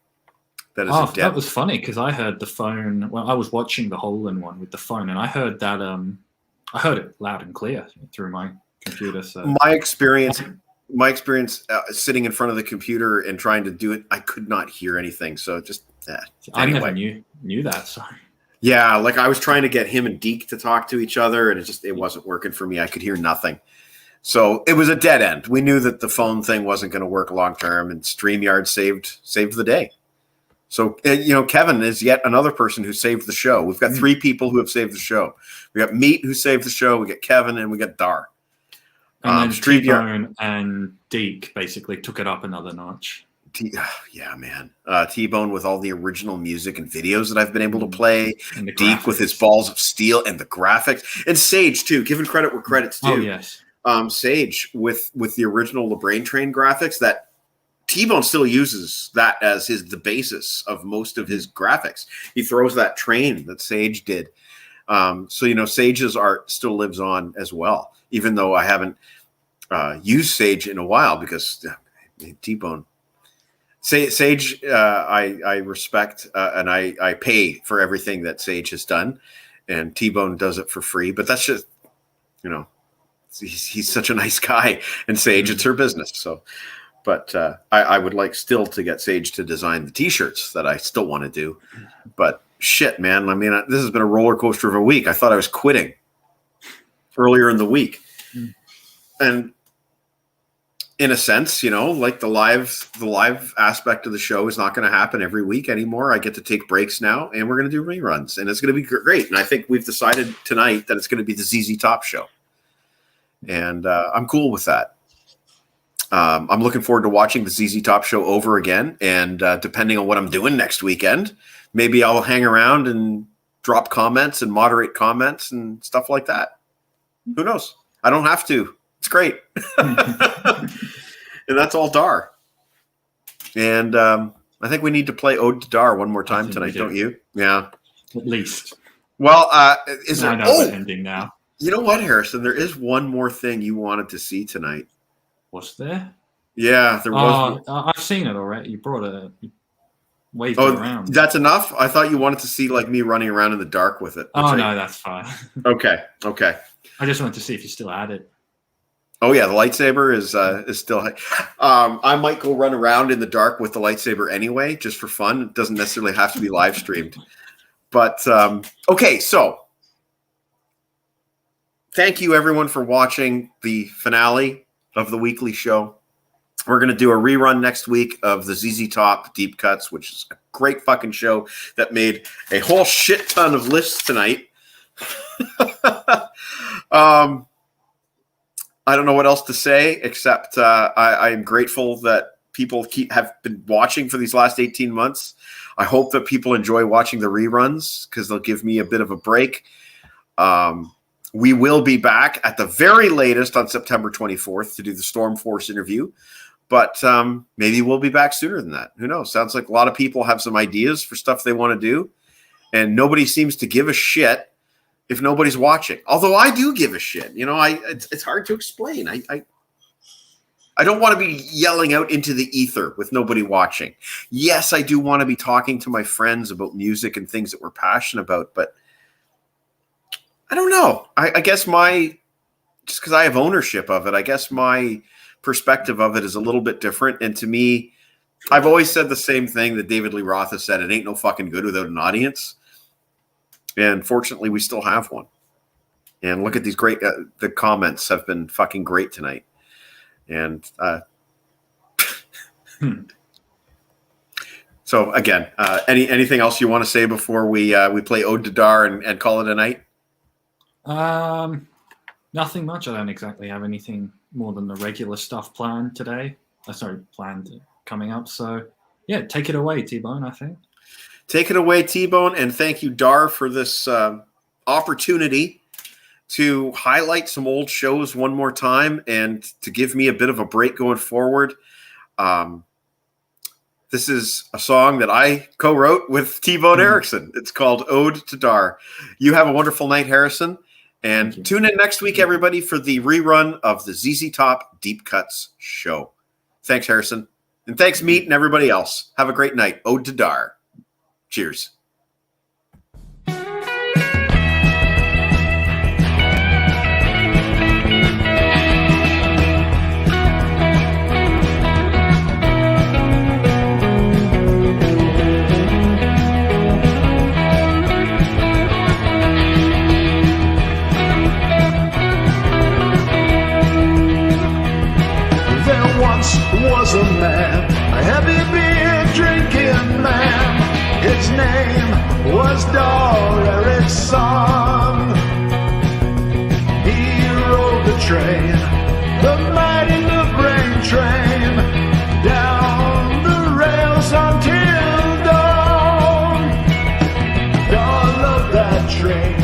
He needed that train. He could not bear to see it gone. So Daw used his brain to save the LeBrain train, and now we all owe him one.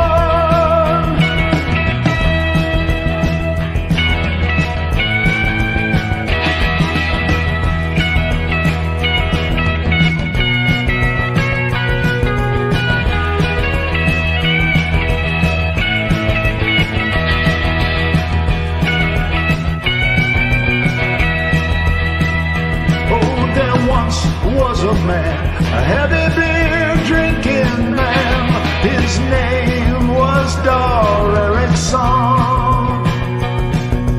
Daw used his brain to save the LeBrain train, and now we all owe him one.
One-way ticket to anywhere and a glazed donut. To go.